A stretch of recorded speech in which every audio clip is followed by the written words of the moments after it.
Yo.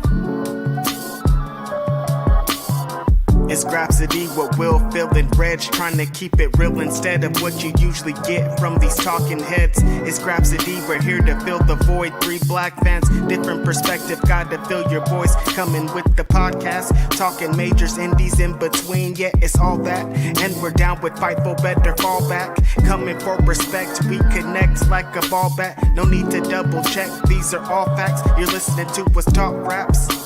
You're listening to us talk raps. Will, Phil, and Reg. Yeah, we're Grapsody, here to talk raps. Yeah, we're Grapsody, here to talk raps. And welcome to another edition of Grapsody right here on your Saturday. I'm Will Washington. And I'm not alone here because I'm also joined by Mr. Philip Lindsey. We are in the building. Professionally in the building. It feels like, I don't know, can you guys hear me in the headphones? Microphone check. Whoa, check 1, 2 in the building. It's your boys. Yo, we sounding good out here, I think, today. Sounding really good. Wow. Why are we sounding so good? And by the way, Righteous Reg also here. Oh, in the building. But let us know why we're sounding so good. Well, let me first let you know who I am. It's your boy, Righteous Reg, media man, your favorite rapper, your favorite writer, your favorite podcaster. We're sounding great here today because the homies at Rode hooked your boys up with some beautiful podcasting equipment. We got headphones, we got mics, we got arms, we got all kind of stuff. We're sounding amazing. The homies at Rode really hooked us up, and I appreciate it so much because my mic was broken. This came through like nothing ever could totally come through. So shout out to the homies at Rode for representing for your boys at Grapsody. We really appreciate it so much. Y'all are super dope. Shout out Rode. Thank you so much. Nice big old package that showed up and all the equipment in it. Yeah, that Christmas was Christmas morning, baby. It's Christmas morning. Open up that box like, wow. Yeah, man. So yeah. Good times, man. It's It's crazy when I really think about how much stuff kind of changed after the Vegas trip. Like, Yeah. because this has been in the works since the Vegas trip. So. Since the Vegas trip, yeah. Mm-hmm. It just legit the whole year. Everything that's happened since Grapsody has been insane. Like every month, it's like, oh, this really cool thing's gonna happen, and then you forget about it. And then you're like, oh yeah, this cool thing's gonna happen. There's still cool things coming up. Hint, hint. Wink, wink, nudge, nudge. There's still cool things. I mean, I guess I will say it now. So we've had interviews for a while. I'm not gonna say who we've got coming up, but we've had interviews for a while. But one of the things that's been pointed out to us is that, man, y'all have interviewed indie talent. Y'all have interviewed a lot of AEW talent. You haven't interviewed any WWE talent. That's a hurdle we've cleared. So, like Bianca Belair in college, boy, we hit them hurdles. We go right over them hurdles, man. This is Bianca. It's not Bianca Belair. I'm just saying that's just the metaphor I'm using. Yeah. But, your boys are in the building very soon. Yeah, so we've got some interviews coming up. Hunter brought us back like he brings them back. Thanks, I will say, excuse me, but I will say that had a lot to do with it. That Hunter brought us back. That it was a thing where when we inquired this time around, we were basically told, oh yeah, those are way easier to clear now. There's not a whole lot of red tape to go through anymore, so you're good. Love it. So we've got stuff. We got stuff coming up. And we got friends of the show coming on. We've got interviews still. They're coming. And I will say Grapsody interviews are some of my favorite things we get to do. Another thing that's going to be one of my favorite things we get to do is Ask Grapsody, which is a thing that we talked about last week as part of Fightful Select. And we're going to be doing that this coming week. I think Tuesday? Mm-hmm. So that'll be a fun time. Get your questions ready in case you got them, because we're going to be talking about pretty much everything on Ask Grapsody. Yeah, the questions we don't get to when you guys are in the chats, just like, what about this? Like, submit all that stuff. We'll get into everything. Yeah, we'll get into everything. We're also, don't forget to, main Grapsody. We're talking about side Grapsody stuff. We got interviews. We got extra podcasts coming. But this is just regular Grapsody every Saturday, noon Eastern, 9 a.m. Pacific. We're here right now. Leave us a thumbs up right here on YouTube if you're watching on YouTube. If not, that's okay. Give us a like. I could tell wherever you're watching, there's some way to just like thumbs up this content. So definitely give us that. Send us your super chats, your humper chats, and we will do our best to read everything we get today. I try to scroll through literally everything. All right, there we go. I couldn't get the humper chats to pull up during Day After Dynamite, and so I was getting like really frustrated at that. But now they're here. And by the way, Day After Dynamite, your boy Day After Dynamite is now on Main Fightful. So check that out every Thursday because I'm there. Check out all of the Fightful content. There's great stuff every day. There's Fightful content, and you know what? Even though Day After Dynamite is no longer on Fightful Overbooked, I still believe in Fightful Overbooked. I still believe that you should check out Fightful Overbooked and check out the content on Fightful Overbooked. And because there's just so many great minds and so many great names, including some in the chat right now, doing their thing over on Fightful Overbooked. And I know Jeremy is looking to fill the void on Thursdays that Day After Dynamite occupied. So it's a big void. Yeah. So, but all is good. I had a really great episode this week, and I've got another really great one coming up this week. And we'll announce who the guest is there. Day After Dynamite, baby. You know what, Phil? Really quick, I'm up and I'm done with Chicago having all the best things. I binge watched Southside, and it's like Southside is the funniest show. Oh my God. How does Chicago continue to do it again? Like they dominating the music. They get in the world, bro. I'm sorry. They get all the wrestling shows. They have all the dopest rappers, and then they have this funny ass show that's amazing, and everybody loves all hella black people. I'm tired of y'all. I want some credit over here. California, we got weed. I mean, wait. What? Okay, so yeah, Chicago is dope, but it's not like California's lacking. It's not like everything ever is based out of California. No, right? Like, I mean, I'm sitting here from Colorado. We got South Park, and that's about it. Yeah. But like, you don't really have a big dog Roman Reigns in this fight. No, we don't. So, Chicago, of course, one of the dopest cities in the world. Mm-hmm.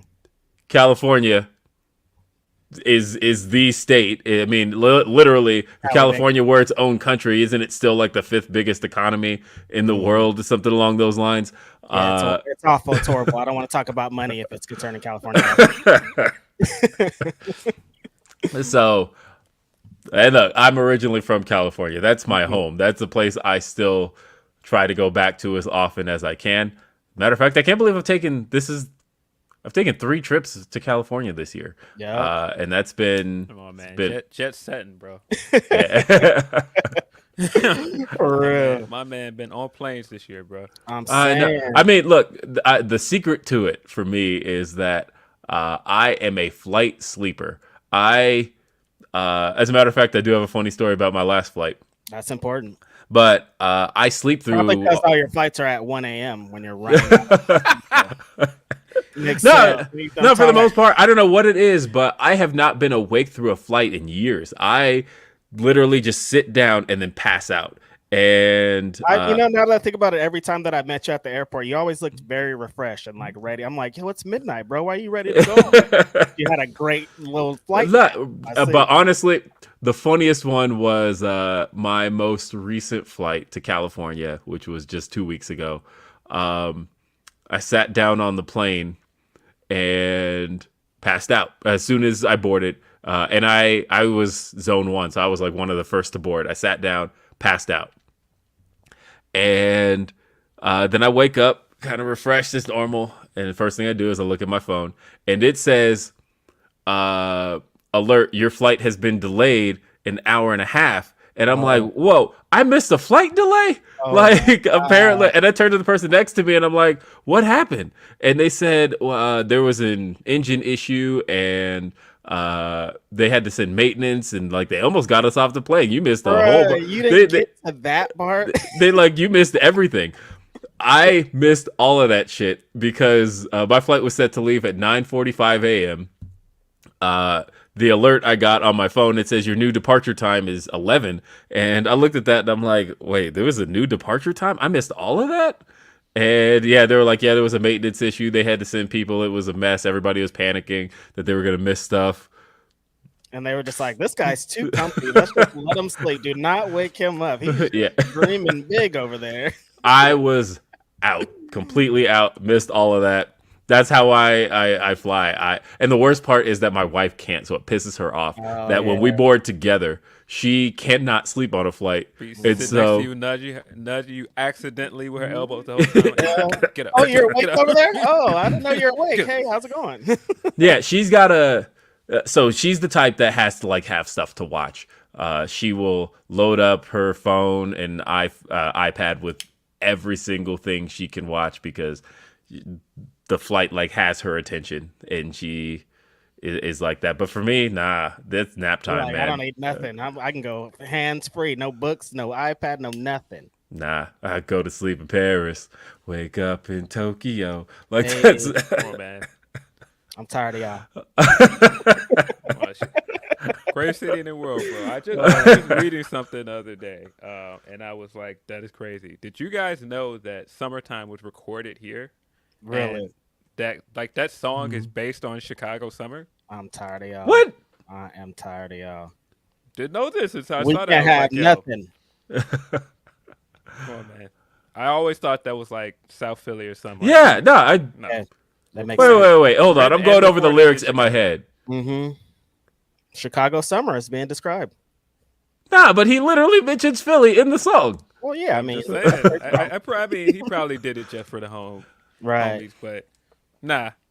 Yeah, it was recorded here, man. So I'm like, okay, cool. There's been that super long time rumor that Rakim is actually Gross wrote it, and if you do the rap in Rakim's cadence, you're like, oh yeah, that is kind of Rakim. You know, it's like, oh yeah, but like,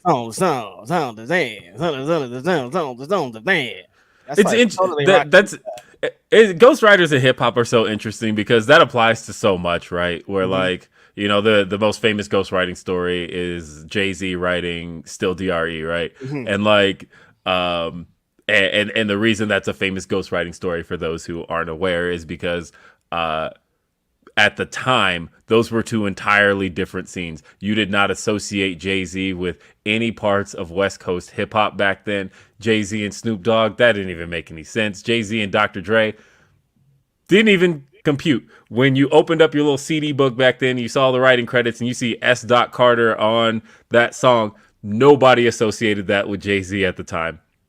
And so when it comes out that, yeah, Jay-Z wrote Still DRE, and like top to bottom, Snoop Dogg said like he wrote the whole thing. Everything, Snoop's parts and everything. Yep. And that's how talented of a ghostwriter Jay-Z is, though, because he'll channel the person. Like, there's this one Diddy album. I don't know exactly what Diddy album it is. You know, Diddy has ghostwriters, but he's rapping. Oh, don't worry about it. He writes rhymes. He writes checks. Yeah. He's right. He's rapping exactly like everyone who ghostwrote. Like, there's a Pharoah Monch. You're like, wait, why are you rapping like Pharoah Monch right now, bro? You need to be rapping like Diddy. It's hilarious. But no, Hove is like Still DRE, one of the greatest West Coast hip hop songs of all time, written by somebody from New York. So. And you know the weird part about that is like Snoop Dogg talked about the fact that like Jay-Z flew out to help him write that, and just thinking about the age we live in now, where like who the fuck would do that today, right? You just like jump on Zoom and get together and y'all can collab. Nah, Drizzy was flying out to Wyoming to put pins to the sheets, bro. No. Did you guys hear about this? Megan Thee Stallion, she told a story on. She was on a radio show, and she told a story about getting Future on her album, and Future cost $250,000 for a feature. Excuse me? Yeah, $250K to get 16 from Future. So she went on she had her people on a Sunday go and get $250K out the bank and deliver it to Future and be like, hey, Meg wants a verse. And she got a verse for $250K with a backpack full of money. That's how you live life. Shout out to Future, because that's insane that he gets $250K for writing a song. Like, imagine.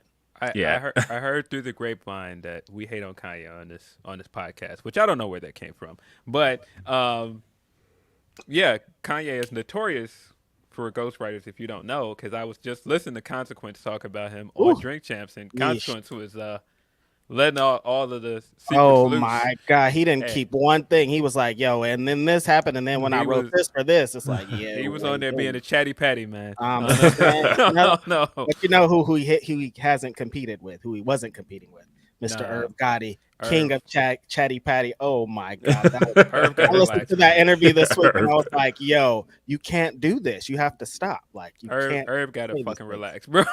Please, Louise, man, I love hip hop. I need to listen to that Black Thought and Danger Mouse album. Ooh, that's the thing I Fire. wanted to talk about. My God. Okay, Cheat Codes Heard it. is the album. It's so good. It's Mhm. really good. Like Danger Mouse, I don't know if I've ever said this on the show, but I definitely have tweeted it. Danger Mouse is my favorite producer ever. I think, like honestly, You were just tweeting about Gnarls Barkley the other day. I know I was just tweeting about Gnarls Barkley, right? But honestly, the album he did with MF Doom, the Danger Doom album, Space Hose, is my favorite beat all time. Come on, man. I- It's meat off that record. Come on, man. Yeah, I know, but like my all album time is favorite crazy. instrumental. Like I used to use it in my demo reels. I used to use the instrumental to Space Hose because that beat is just so dope to me, right? But this album is so good. Let me say somebody, I'm tired of Black Thought. You're supposed to get worse. You can't get better when you get old. You can't turn 50 and be better than you were when you're 25. You're I supposed know, to get right? worse. I'm tired of this. Man. Stop it.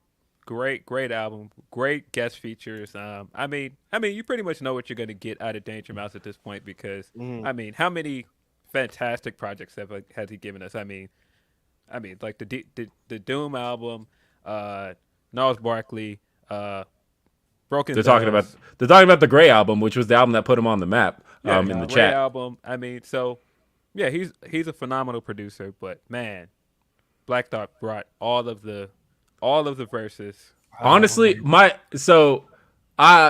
track with Joey Badass, I knew that was gonna be good, right? But That was great. and there's a track with MF Doom on it too. I was in my feelings. I was like, I know, no.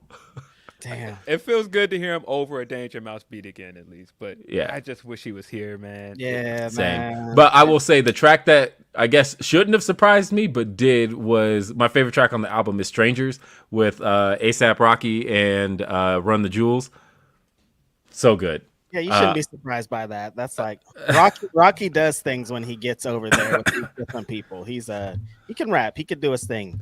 Shout out to Rocky too. He's going through some shit over there, man. He did just have a baby with one of the most sought out women in the world. But then also he had drama going on with these gun charges and shooting people and all kind of great shit. So shout out to Rocky. Shout out to Run the Jewels. I'm waiting for they postponed this Run the Jewels and Rage Against the Machine concert was supposed to be here in Oakland in April, and they postponed it till 2023. So hopefully that's all good by the time it gets here. Shout out to Run the Jewels. Shout out to Black Thought, one of the greatest rappers of all time, getting better with age like some fucking wine. I'm tired of it. So Lupe is supposed to be here in a couple weeks at Red Rocks. I'm gonna go see that. I have tickets to go see The Weeknd this Tuesday, and I kind of don't want to.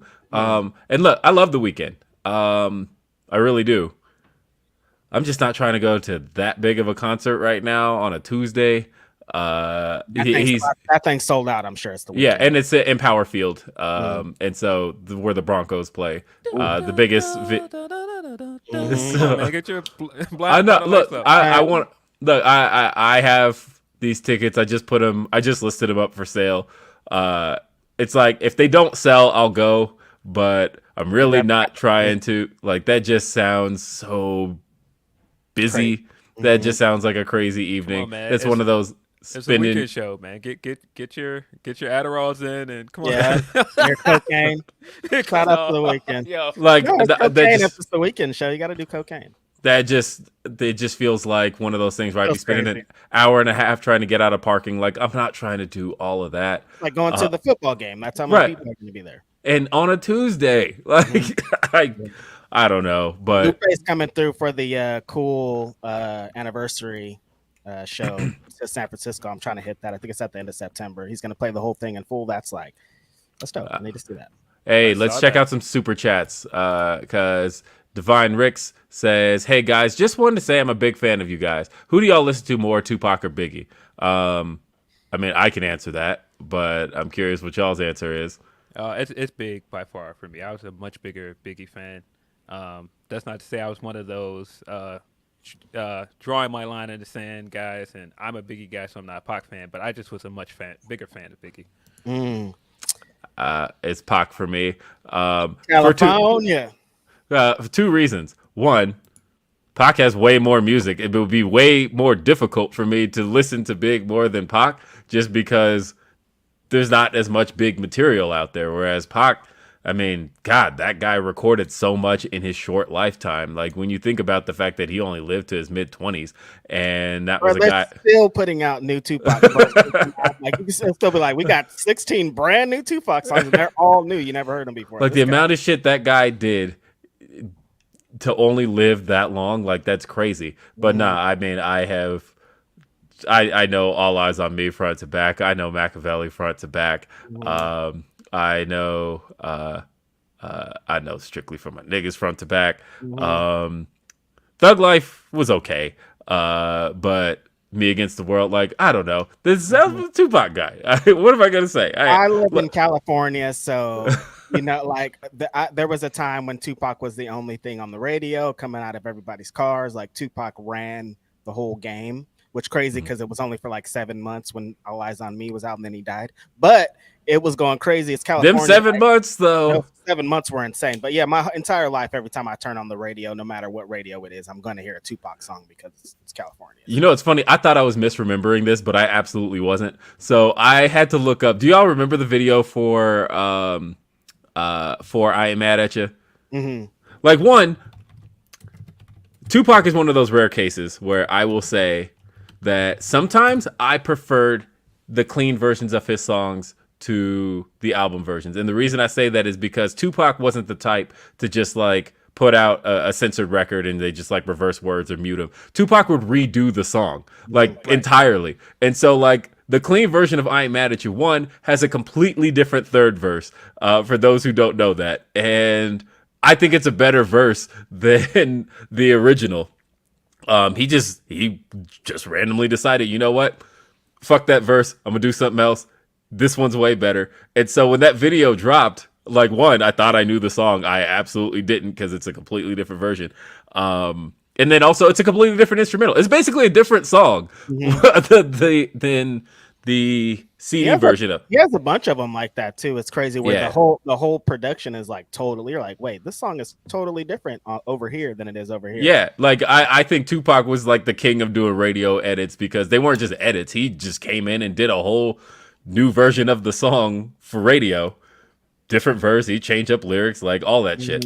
That is the way that when Lil Wayne used to say he was the next Tupac, that is the way. The worst, nobody has a work ethic like Lil Wayne, and he just continued on what Tupac was doing. Like anytime he's not doing something, he's rapping somewhere, and that's what it was like. If I'm not terrorizing at an award show, smoking weed over here, I'm writing raps. And that, like, if Lil Wayne passed away, no, I'm not saying he, you know, RIP, he'd have thousands of stuff coming out after, you know, he did, because he's just a consistently rapping ass nigga, as they say. So shout out to Tupac and Biggie, two of the greatest of all time. They both died before fucking growing up. Right. Now, the thing I was going to say, though, that I thought I was misremembering is, remember, in the video for I Ain't Mad at You, Tupac gets shot, goes to heaven. And of course, he's in heaven with all these other famous dead people, right?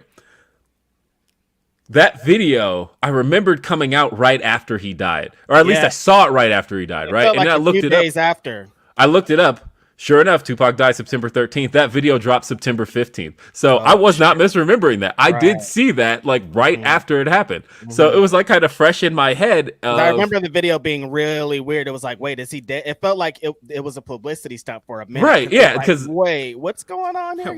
I was convinced. A long time ago. I wrote the song a long time ago. Yeah. Way back in 94. Yeah, no, that's my shit. Run up on your block like CJ from San Andreas. George W. So funny, man. One of my favorite sketches. Stop hitting the table. But yeah, Nah, I thought the same thing. I think I was convinced for like 6 years that like, nah, that man's alive. And like, the video, it was a joke. Like, this is he's like he put out a video about his death. What y'all talking about? This man is dead. It's crazy, but no, it's just spooky. Yeah. More than anything, it's like, damn, wait. The video director was like, wait, what? this is a little too scary. That video dropped right after he died. Man, for those 2 who days, in 2 days after he died. And I remember because I used to watch I used to keep BET on so much throughout my day that like that's what's sad about BET, man. It used to be like it could be on all day. It would be on all day because I would go from watching Video Soul in the mornings and then Hit List throughout the day, Ceda's World, Hits from the Street, and then that's what's up. Hits from the Streets. That's a and this was during the summer, right? Because I couldn't watch none of that shit during the school day. But then I come home after school, Rap City would start. And Reg, you made that post the other day about the basement.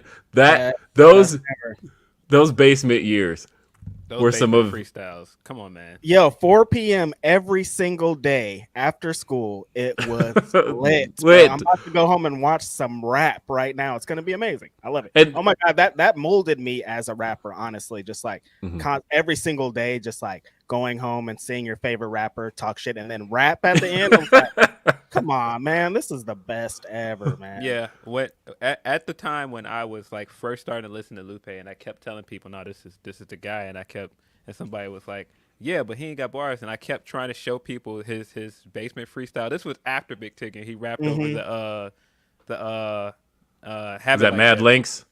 It was the Habit Like That beat. Right? Yeah.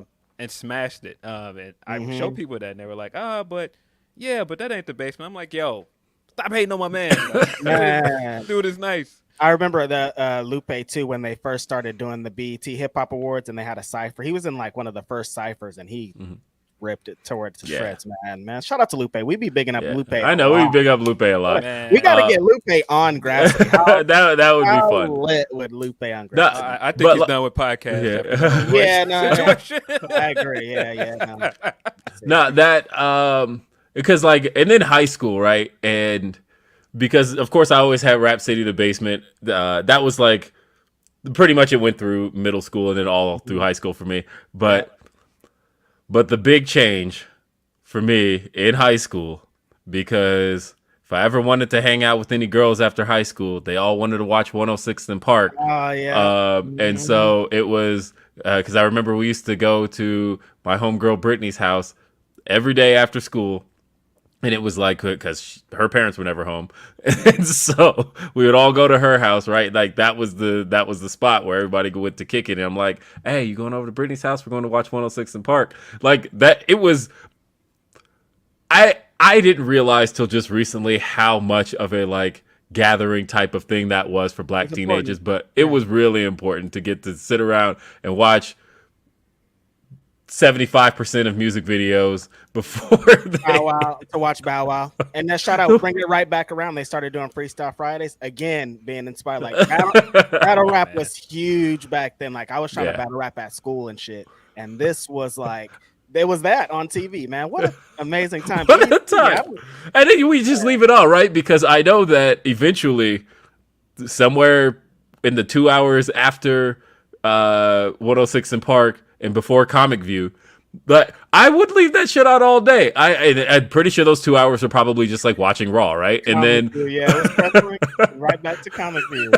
I love it. And then BET Uncut, then it got BET Uncut. It was on fire after that. Yeah, there was Midnight Love and then BET Uncut. There's very few networks. It was like that in Tech TV for me. There are very few networks. A lineup like that full day of shows is like full day. Great day of love a lot of music too.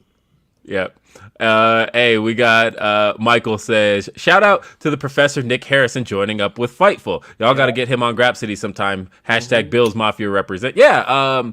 And of course he did mention me and all that, because I did get to help facilitate that whole deal. I know Nick. Nick. And I got to meet Nick back in New Orleans. That was the first time I'd ever met him. But just a great guy, great dude. And it didn't take much for me to sell Sean Ross Sapp on him. But easy sell. Easy sell. It was basically just getting them connected, and I'm glad that it worked out. I'm really happy that it worked out for those guys. Shout out to the professor, man. What a guy. Incredible videos. This is a great get. He's going to produce some great content because, you know, he's constantly producing great content. Yeah, constantly producing great content. Coming to take our jobs. Come on, professor.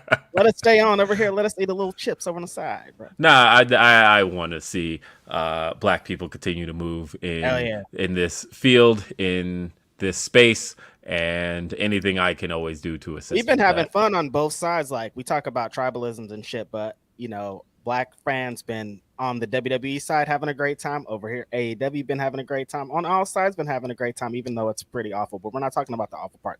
We're talking about the great parts here right now, because professional wrestling has been great for all of us over here. We've been enjoying it. I've been watching Raw and SmackDown every fucking week for the last 2 weeks. I know, right? I have I swore off Raw like 4 years ago. You have to. And it was just like a frustrating experience. And then you know, talking about my naps, pandemic era Raw was nap time for me. Like, legit. I did not finish a full and it wasn't even like intentional. I would sit down to watch it and then wake up at the end. And I'm like, all right, that's Vader just sitting watching it, taking pictures of you guys together on the couch. That was it. That was it. You know, so what time to get, she's like, oh, Raw's on. I can go get my little dad shot real quick. I could not finish episodes of Raw in the Thunderdome.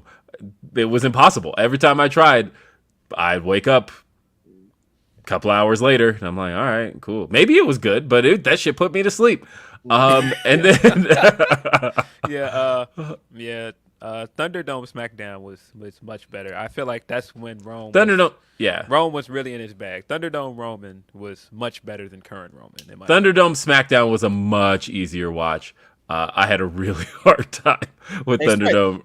Yeah, they did. Well, it was the draft, right? Like that draft. They pretty much took everything that was working on SmackDown and were like, okay, let's put it on Raw. We're going to scrap everything on Raw. Like, do you even remember what Raw had going for it during that period? It was Drew McIntyre. He was the top babyface. It was Drew and Asuka,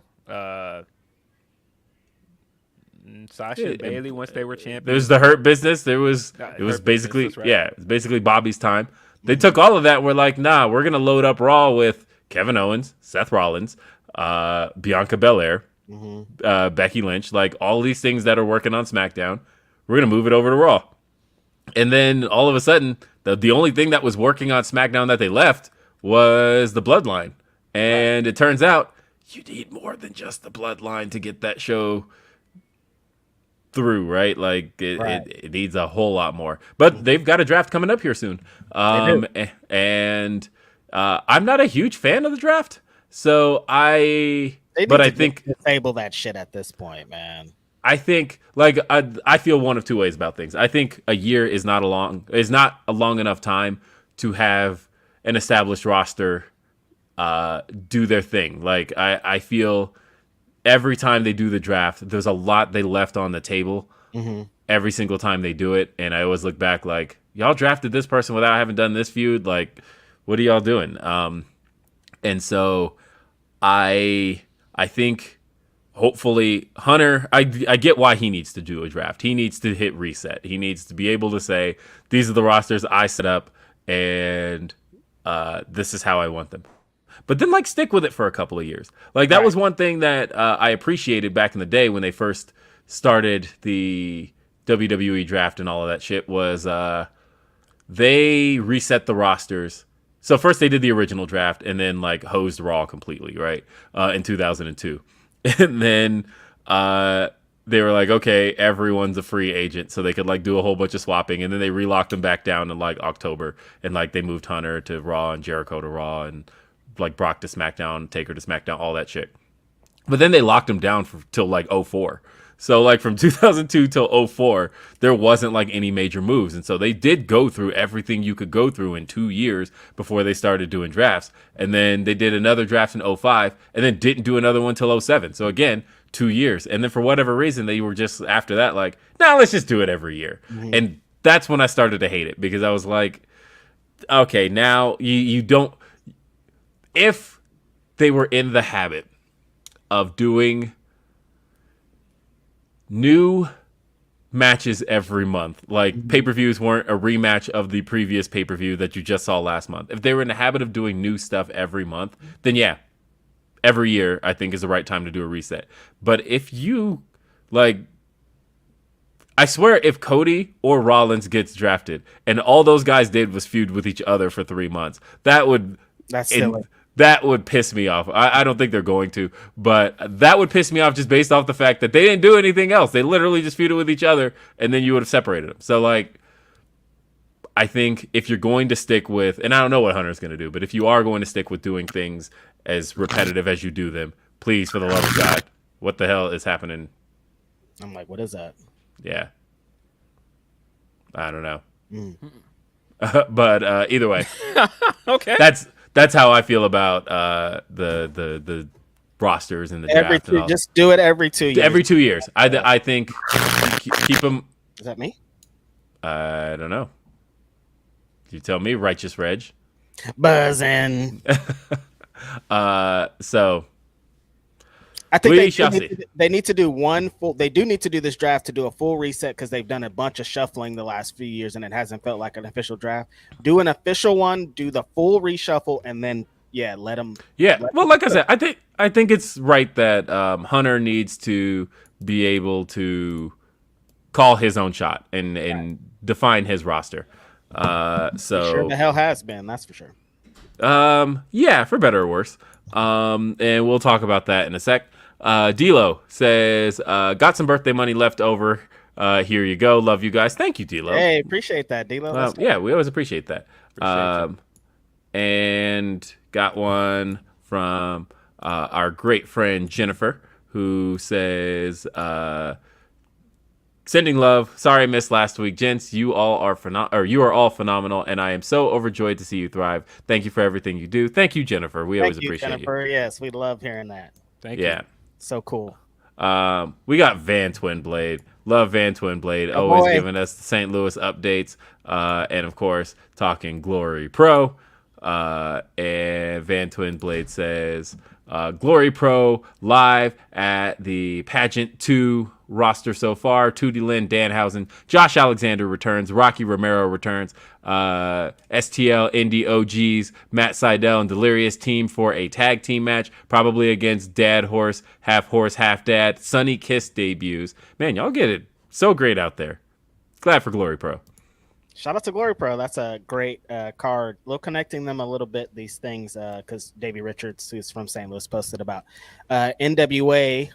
Sounds funny to say. They're hosting a tag tournament, and they have a couple of people from Team Ambition going to be in there, and 2D Lens representing an NWA. They're doing a couple things right, but if we were talking about the things they do wrong, this would be a 5-hour podcast. So I hope NWA could get it together, because it's looking NWA bad out there. NWA pump faked the hell out of the entire industry with the Empower stuff last year, and Darius Lockhart. They were just like, yeah, here you guys know. Oh, I forgot about D-Lock, man. That was a pump fake. Remember, they were like, they were like, hey, we got y'all. They gassed us up super hard on that and did nothing.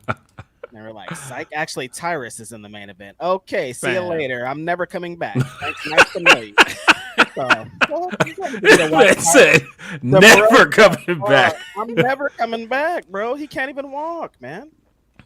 Let's see. We've got walk when he's going to sit down at fucking Fox News, though. That's what's weird about it. Yeah, let's go. Yeah, we got another one from One Sweet Chris. It says, happy Saturday to my favorite podcast. Kind of off topic, but I've been on a turtleneck kick lately. So who's your favorite Ninja turtleneck. Ninja Turtle kick. The idiot. I'm like, he's talking about rare turtlenecks. Yeah, I thought that's where this was going. No, my bad. I've been on a Ninja Turtle kick lately. So who's your favorite turtle and favorite TMNT series or movie? Man, I'm happy to answer this shit. I thought we were saying favorite turtlenecks. I was about to say, damn, we're going to talk about South Pole on yeah, my bad. South Pole. Y'all don't know the South Pole turtlenecks, man? Yeah. Man, what a all right. They both said, yeah, that's amazing, man. Listen, No, I did on, though. Of course, culture, bro. Come on. I love Come on, we were all in high school around the same point. We Like this is were. Turtlenecks and fucking buffalinos or wallabies or whatever you want to call them, lugs. Oh yeah, but Ninja Turtles. I don't know how. yeah, Ninja Turtles. My favorite series, as I've said before, is 2012. I think that I know most people are partial to 2003. If you ask Swerve, he's a really big 2003 Turtles fan. But I'm partial to 2012. I love the humor in it, and I think the twists and turns and the way the story is just way deeper than I think most Ninja Turtle lore goes. 2003, I think, went too long because that shit ended up going into the fucking future and then had to return back to the sewers with a literal series called Back to the Sewers. They did a little too much for me, but I like that series. But 2012 is my favorite movie. I know what Phil's gonna say. I'll say I'm partial to the story of Turtles 1, but the look of 2. I wish that they had figured out the puppetry and stuff that they did in Turtles 2 for the story of 1, because I think 2 looks the best to me. And plus Kevin Nash is Super Shredder in that. Yeah. And those are my favorites. What about you, Philip Lindsey? Did you say who your favorite turtle was? Oh, Donatello. I'm a Donatello guy. I flip back and forth. I grew up a huge Leo fan, just because blue is probably my favorite color. So I always just was like Leo, and then Leo just had two swords, and I don't know, man. Nah. Even Leo was gang banging. Probably Leo. Favorite show, I'm gonna go with probably 2003. Movie, I have to go with the 2007. I know that's what he was gonna say. It's just so good, man. The story of Leo going away and just everything they do with Raph in that movie. Like, I feel like if you're a Raph fan, that is just a great movie. And that's why I like 2012 though, because I feel like that show expanded on that dynamic, I think, better than anything else. I feel like they really wanted to base a lot of the dynamic of the Turtles off of that movie and how their relationship played out. And I love the whole gag in that series of why Leo's the leader. And Splinter ends up just saying, "'Cause you asked." And like, nah, man. He's like, why did you choose me, Master Splinter? You're the only one who asked. So nah, man. He said in that he when he was talking his shit, he was like, "Nah, because I'm better than you." And I was like, that's right, Leo. Talk your shit. But no, that's the thing I like most about 2012.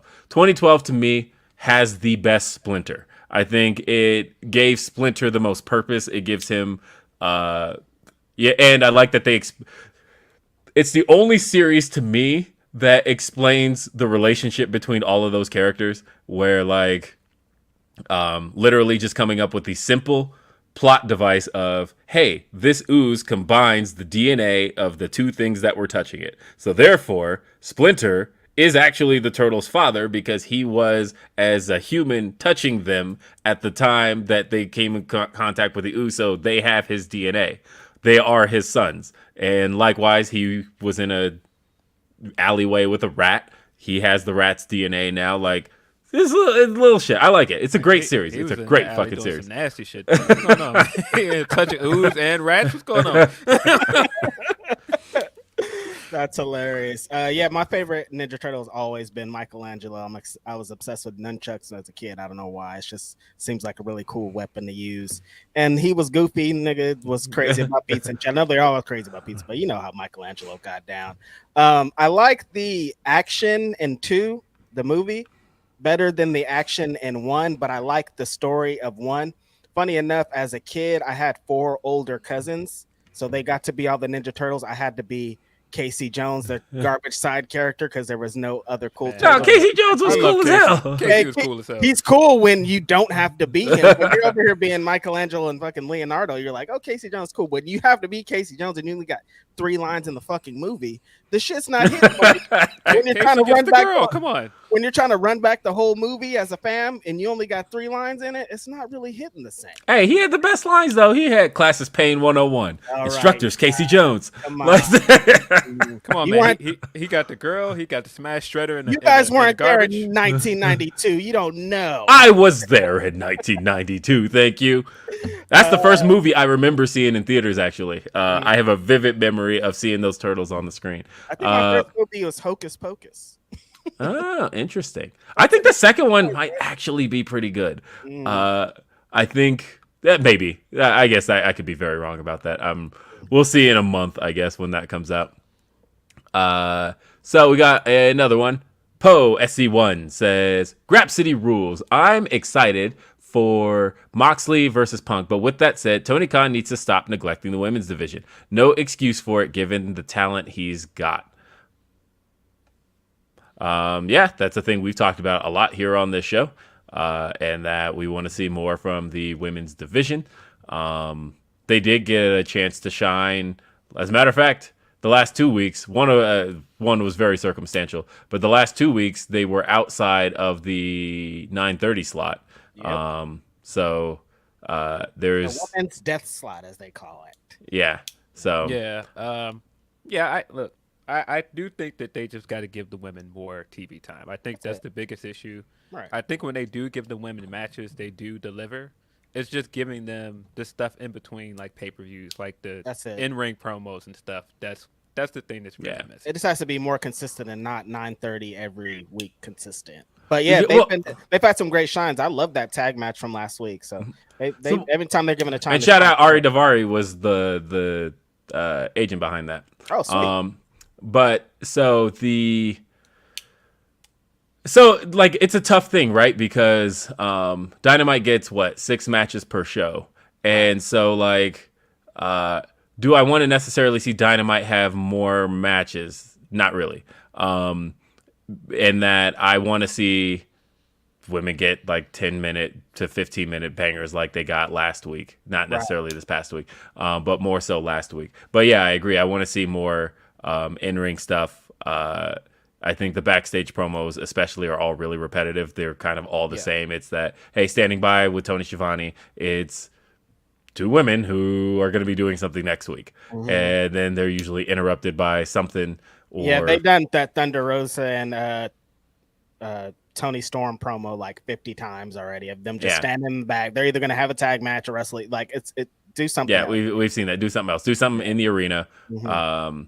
And that's I'm a giant complainer about making us watch shit on the Tron anyway. Complainer. Look, you hear me all the time. Every week I got something to say about making people in the arena watch shit on the Tron.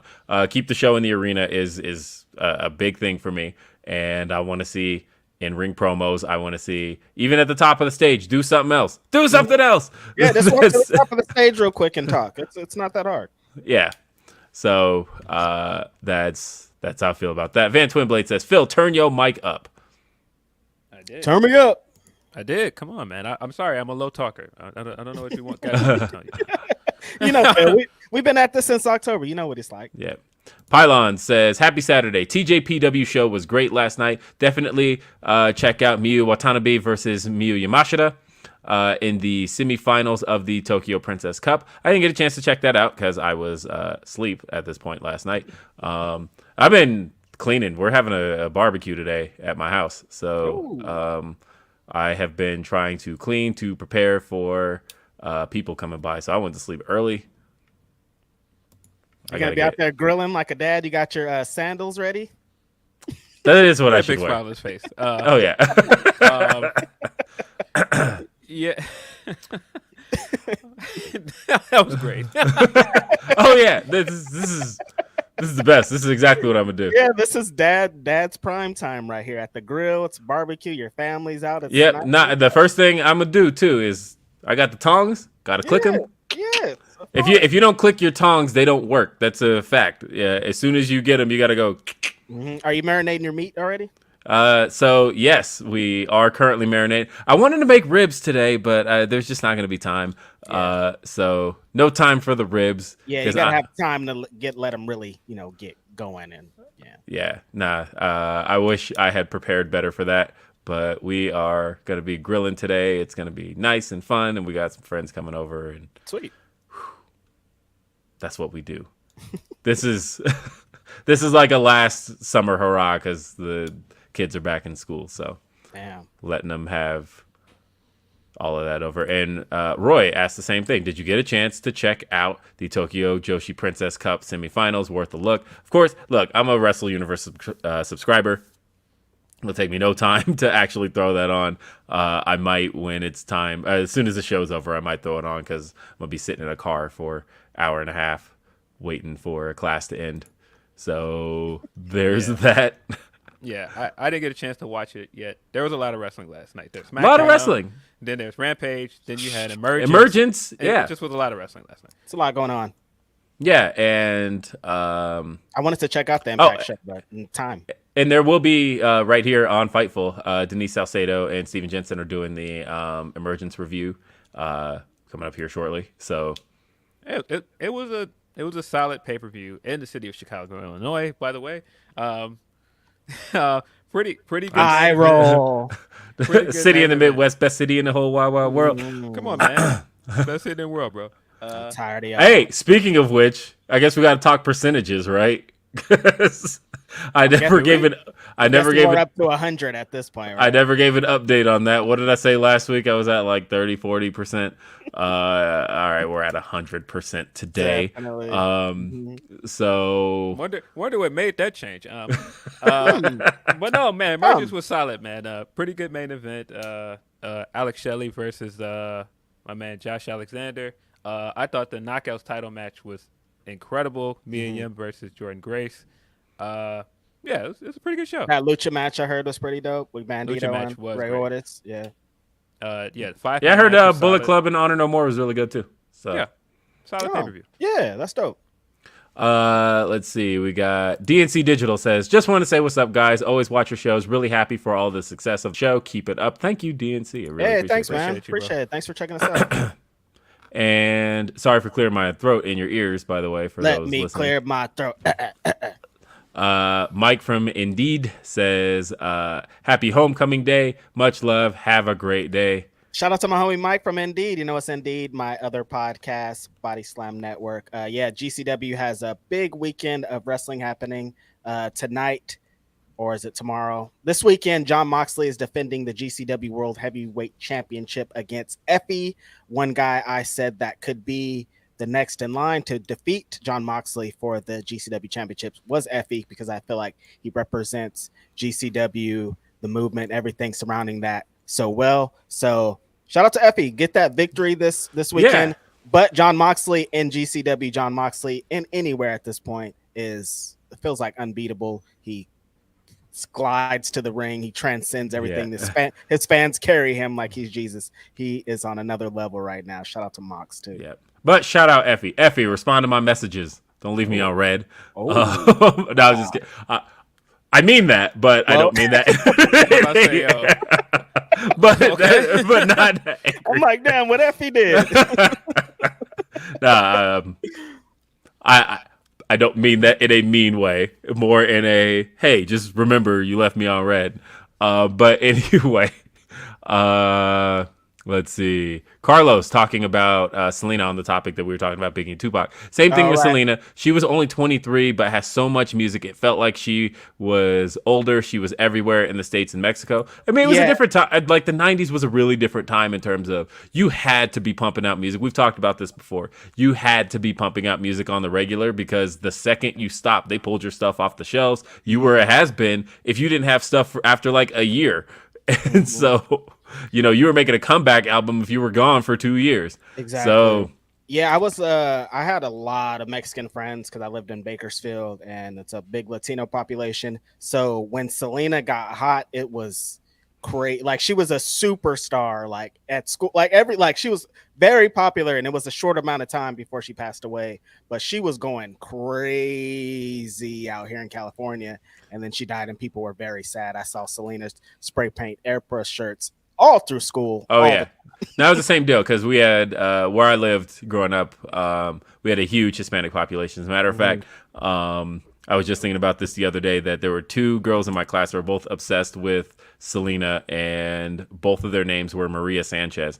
And the that was popular here in California too. Well, I mean, obviously, but yeah, all my classes were the same. It'd be 3 people the same. It was one of those hard things where, like, you know how when 2 people in your class had the same first name, you always called them by their last initial. But in this case, not only did these 2 have the same last initial, they had the same last name. And so you're like Maria Sanchez, brown hair.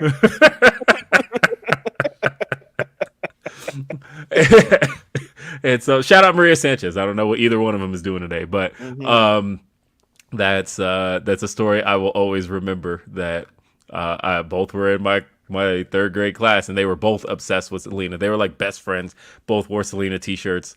And hey, shout out to who in the chat said that Rap City was better than Yo MTV Raps, because it was. It was 1,000% better. It was. Yeah. Now, Yo MTV Raps, all of them are available right now on. I keep forgetting I need to subscribe to Paramount Plus. Yeah, they're not all of them are on Paramount Plus, but there's a good amount, and they've got the videos intact. Really? Yeah. So oh my God, I thought it was just going to be the. Today, I have to see this. I thought it was just going to be the interviews. Nope. They got the videos intact with it. You watch the show as it aired. Oh my God, I'm gonna cry. You know what else on Paramount Plus has the videos intact? Beavis and Butthead has the videos intact. Get out!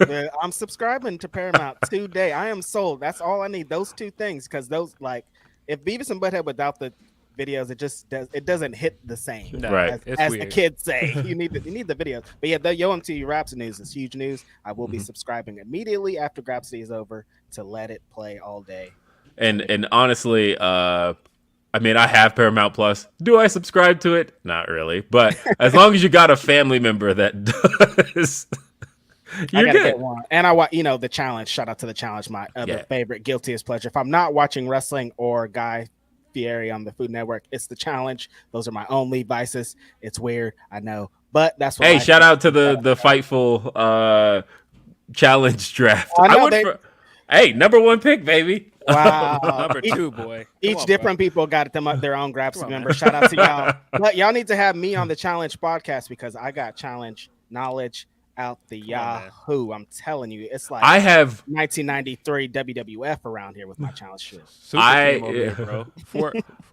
3 lottery picks, bro. I'm saying. I will say I do not know the challenge that well, and that and you know what's funny is my boy T was just bringing it up to me because he knows the challenge really well. He's been watching it since the beginning. That's right. Happy birthday, T. Yep. Yesterday was T's birthday. But yeah, the challenge it's never been my show. But I recognize how popular it is. I see it in it's pretty much Dynamite's biggest competition. It is every Wednesday when they come back. Yep. I mean, and Guy, my other things are just the shows that compete with the wrestling shows. That's hilarious. Leo Rush was on there a couple seasons ago, only for a few episodes before he didn't really like the whole environment of it. But shout out to Leo Rush. I don't know, he left again, but shout out to the homie. I hope he comes back and does a wrestling match because he is very talented. Remember that Phil just brought it up very recently, that tag match on Dynamite with him. It was him and Dante against Lee and Matt Sydal. Oh my God, so fire. I love that match. Super duper dope match. Hell yeah. Man. Dynamite has a bunch of when we look through, if we just look through their history these couple of years, they have a bunch of matches that are like kind of lost in the shuffle because there's been some amazing shit. But matches like that are like, damn, that shit was hot, man. Yeah, I want them to have that's part of the reason I want them to be on a streaming service soon enough, because people forget for the first 2 years of Dynamite, they were putting every episode of Dynamite up on BR Live. And so like going back and watching was easy. And then BR Live went away. They haven't done that with Bleacher Report. And I want to be able to just like go back and watch the shits. They're not there. It's annoying. Shucky Ducky, by the way, says quack. 5 OG Power Rangers and their wrestler counterparts. Go. Whoa. No, that's a toughie. That's a lot of shit. Oh, okay. OG Power Rangers. Okay, I'm gonna go. Zach is Two Cold Scorpio. There you go. Definitely 100%. Speedball is Tommy because he does the spin kicks the same way. Who's Jason? Who you got? I don't know why for Kimberly I'm thinking of Kylie Ray. She might not be active enough, but I really get those vibes for that, you know? Yeah, that's perfect. We'll go with Xylee Trini. Jason. Come on, who's our Jason? Who's our leader? Who is our leader? I could almost say Monday Night Rollins could fill that role. But yeah, specifically like babyface Seth Rollins because he came through. Yeah, so let's go with that. Yeah. Did we miss anybody? Oh, we missed Billy. That's a hard one. That's a hard one.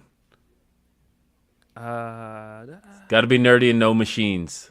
Xavier, there you go. Xavier Woods. Yeah. Smiley says, afternoon boys checking in. Been a crazy week in wrestling. Hope y'all are doing well. I'm going to go get a margarita. Hi, Reggie.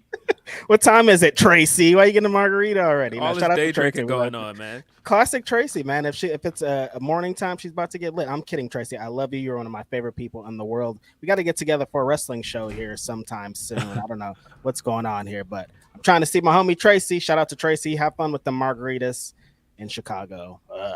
And they're talking about in the chat how we all had a favorite Ninja Turtle, but nobody picked Raph. Of course, because there's only 3 of us and there's 4 Ninja Turtles. So at some point, somebody's going to get left off. I flip back and forth between Raph and Leo. It's really Leo, but honestly, if we not like Raph. Yeah, we got to get like that'll probably be something we do for Patreon as well. I want to do a game of Shredder's Revenge, all of us playing. That'll be dope. That would be fun. And hey, we all have a turtle, and then we'll bring in a 4th person to be Raph. So, who wants to be that person? Yeah, there we go. Jake says, just tuned in and only heard touched ooze and then touched a rat, and I thought a whole new pandemic had started up. Yeah, he was in, I'm telling you, man, he was in that alley wilding. I don't know what he was doing. Michael says, since EO's debut on the main roster, do you feel what made her feel so special in NXT has shifted or altogether changed? I mean, that's going to happen when you take somebody who's got an identity in NXT and call them up in a faction. A lot of times you're going to lose some of the individuality, and that's happened before. But hopefully you can kind of break out of that a little bit. I think the things that she's done is like it doesn't matter because like she's amazing in the ring and people are like, damn, she's cool. She does cool things. So yeah, I do like that she's kind of shifted more to her Stardom gear with like the shorts instead of like the jumpsuits that she was wearing when she turned heel. I don't know. I mean, Shirai is just gonna be great no matter what she does. Damn, her and Dakota versus Tony and Thunder would kind of bang though. Yeah. Jake says, boo Denise, hashtag justice for Will. You know, what's funny is I will be on Quizzlemania this week with the aforementioned. Are you getting revenge? I guess we'll find out. I wish they still. I can't believe they're still ducking your boy. I can't believe. Are you guys gonna duck your boy forever? I know you're scared of the smoke. It's fine. You should be scared. It's me, Media Man. But send the email, bro. Deontay says, yo, been a minute. My apologies. Life's been busy. Wrestling is great. Stardom 5-star Grand Prix is going on. Go. Time. Nakano. Sorry. I am trying not to cough. Anyway. And Mina Shirakawa and turned into the Idris Elba. I was like trying, and then I like inhaled it like a speck of dust, and I'm like, just read. But anyway, Unagi, Sakaya, AEW and WWE are fun right now. Let's enjoy it. Nah, man. Turn it to the Idris Elba meme. This cough has not gone away. That's the sad part. As I mentioned last week, I was sick, and I'm not really sick anymore, but the cough is still here. Yeah, that's always the most annoying part. But Stardom is cooking right now, man. I'm telling you, it is a great time if you want to get into Joshi wrestling. So much good wrestling to watch. Yep. Orion Ben says, shout out matches, Mia Yim versus Jordy Grace. Whoa. And Also says, break the rumors. Will gonna blast Summertime loud. We also have Van Twimbley says, Effy must smooch Mox or we riot. Oh, guaranteed to happen. That's definitely happened. And A menace. back to the Humper chats a little bit. Trying to see the last Humper chat we read. Okay. So this one, Meet Normus. This will open up a good topic. What's good, Grapsody? Sunny Kiss should be a baddie, and Stokely cut the shit and give Powerhouse Hobbs a card. Outside of Hit Row and the Danielson promo, Friday Wrestling was, and actually I didn't get to finish this, but it's Booty Cheeks. So Meet Normus is a wild, profile name, bro. Yeah, so definitely. let's talk about this because this was a planned topic for the day. Hit Row is back. It was rumored. Hit Row. It was rumored that they were going to be back. I even said to AJ that, hey, you're in good company with Edge, because he was like, what's up with PW Insider making me a liar? How come y'all just couldn't wait a day? And PW Insider, of course, broke the news of Edge being cleared to wrestle before the Royal Rumble. And Edge was like, no, I'm not. And PW Insider's like, okay, Edge. And then sure enough, like, Dirt sheets. The worst. Like, it's tough, right? Because, like, if you come across that information, what do you do with it, right? Do you publish it or not? And if so, as a wrestler, you kind of have to stick to the line of, especially if you're supposed to be brought back as a surprise. No, what are you talking about? I don't know nothing about that. I like the Edge at the time where he's like, oh yeah, some magical surgery has just fixed my neck. Okay, guys. Yeah, no, it actually did. Got your ass. Edge. He was talking real spicy at that point. I was like, all right, Edge, man, come on. Relax. Edge. But you know what, though? That has officially started the whole... from then on, people just do not believe wrestlers anymore because of that. Because, like, Edge straight up going like, come on, guys. I had a career-ending neck injury. There's no damn way. It's not happening. Never again am I stepping in a ring. And he returns at the Royal Rumble, and now people are like, okay. I mean, it's wrestling. Wrestling is it's mostly based on these guys lying to us. Yep. CM Punk walked around San Diego Comic-Con in a boot, talking about my foot still in so much pain. It hurts so bad. I mean, well, he admitted in an interview that he didn't need the boot, and then he was like, "Yeah, I just didn't want anybody to step on my foot because it still hurts." And I was like, "Okay." And then he was at C2E2 walking around, which, by the way, there was double fill discourse. Leave me alone, guys. Like, oh, we'll get to that shortly. I want to talk about that. I forgot about the fill discourse. Let's talk about the Hit Row return real quick. Hit Row is back, and of course, it's only 3 members of Hit Row. When they left, actually, they had 3. Yeah, the OG 3 of Hit Row. This led to a lot of nasty shit that I predicted was going to happen, but even still, it's annoying as fuck. And that's why I just posted a clip. I don't know if you guys saw it, but it's a clip from AEW Unrestricted podcast Swerve just did with Aubrey Edwards and Tony Schiavone. He is asked on it about Hit Row, and the first thing he talks about in it is he mentions that Hit Row was a management idea, that Hunter was the one that put them together, because he had been clashing with Hunter for months as far as, hey, when am I going to get my push? It was funny because Phil and I had actually talked about that back in like February of 2021. Pre this podcast existence.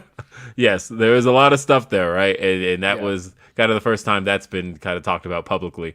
But he talked about clashing with Hunter for a while and, just wanting his push, wanting his moment, wanting a chance to shine and not really getting it.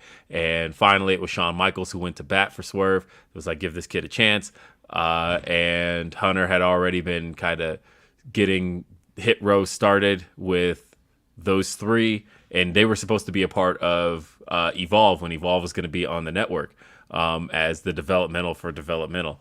And so it all just kind of happened, right? But like that wasn't the plan. That wasn't Swerve's idea. That wasn't necessarily something that he was fully.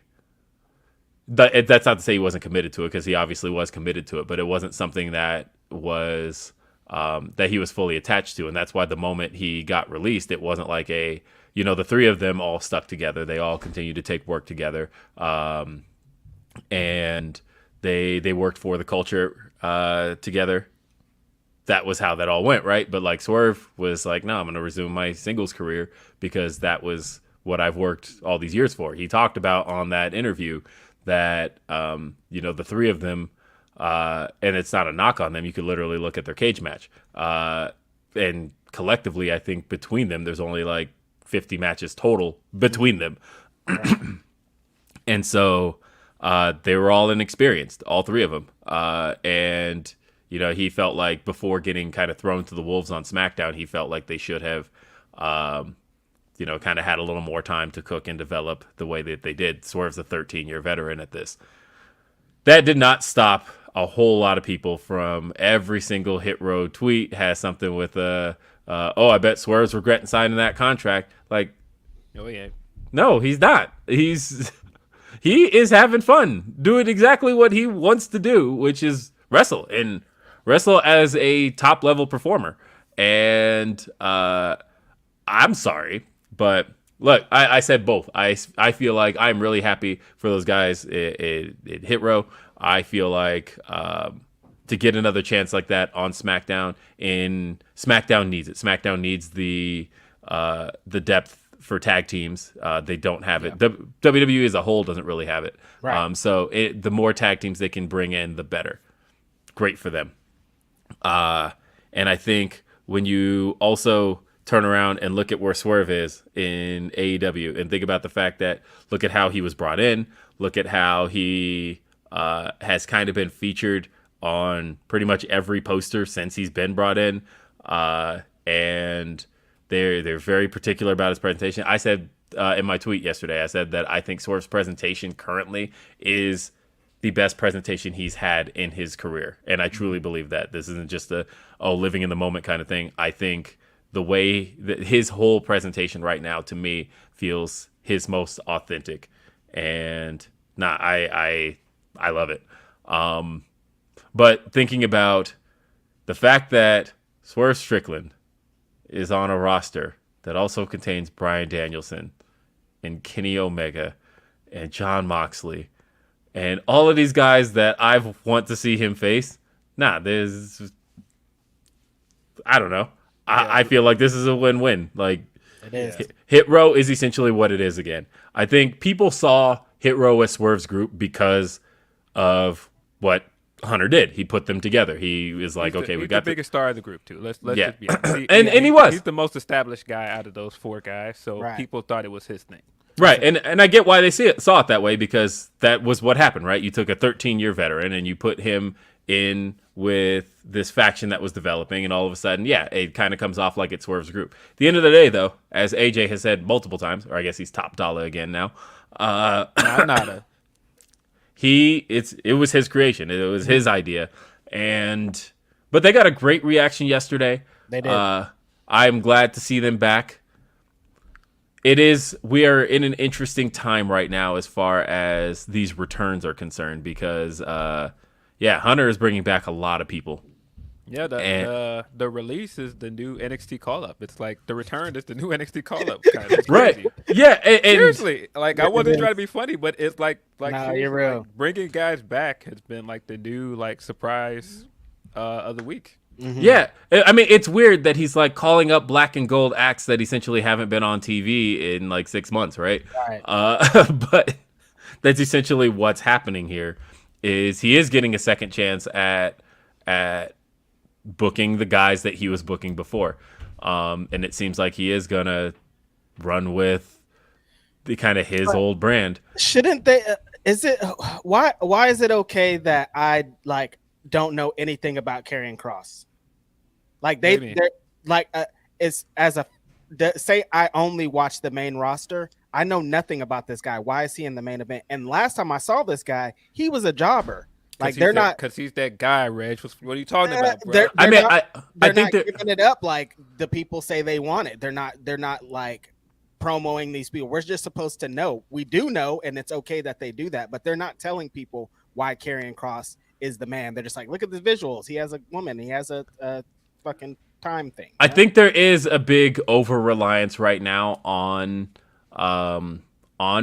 black and gold, and that but the issue is they weren't consistent with it because they never, like, even I still to this day feel like they never gave Finn Balor just due. They never were like, this guy was badass in NXT and these are all the reasons why. They never got that point over, and they still are not doing that to be like, there's a reason why you should like this person because of this.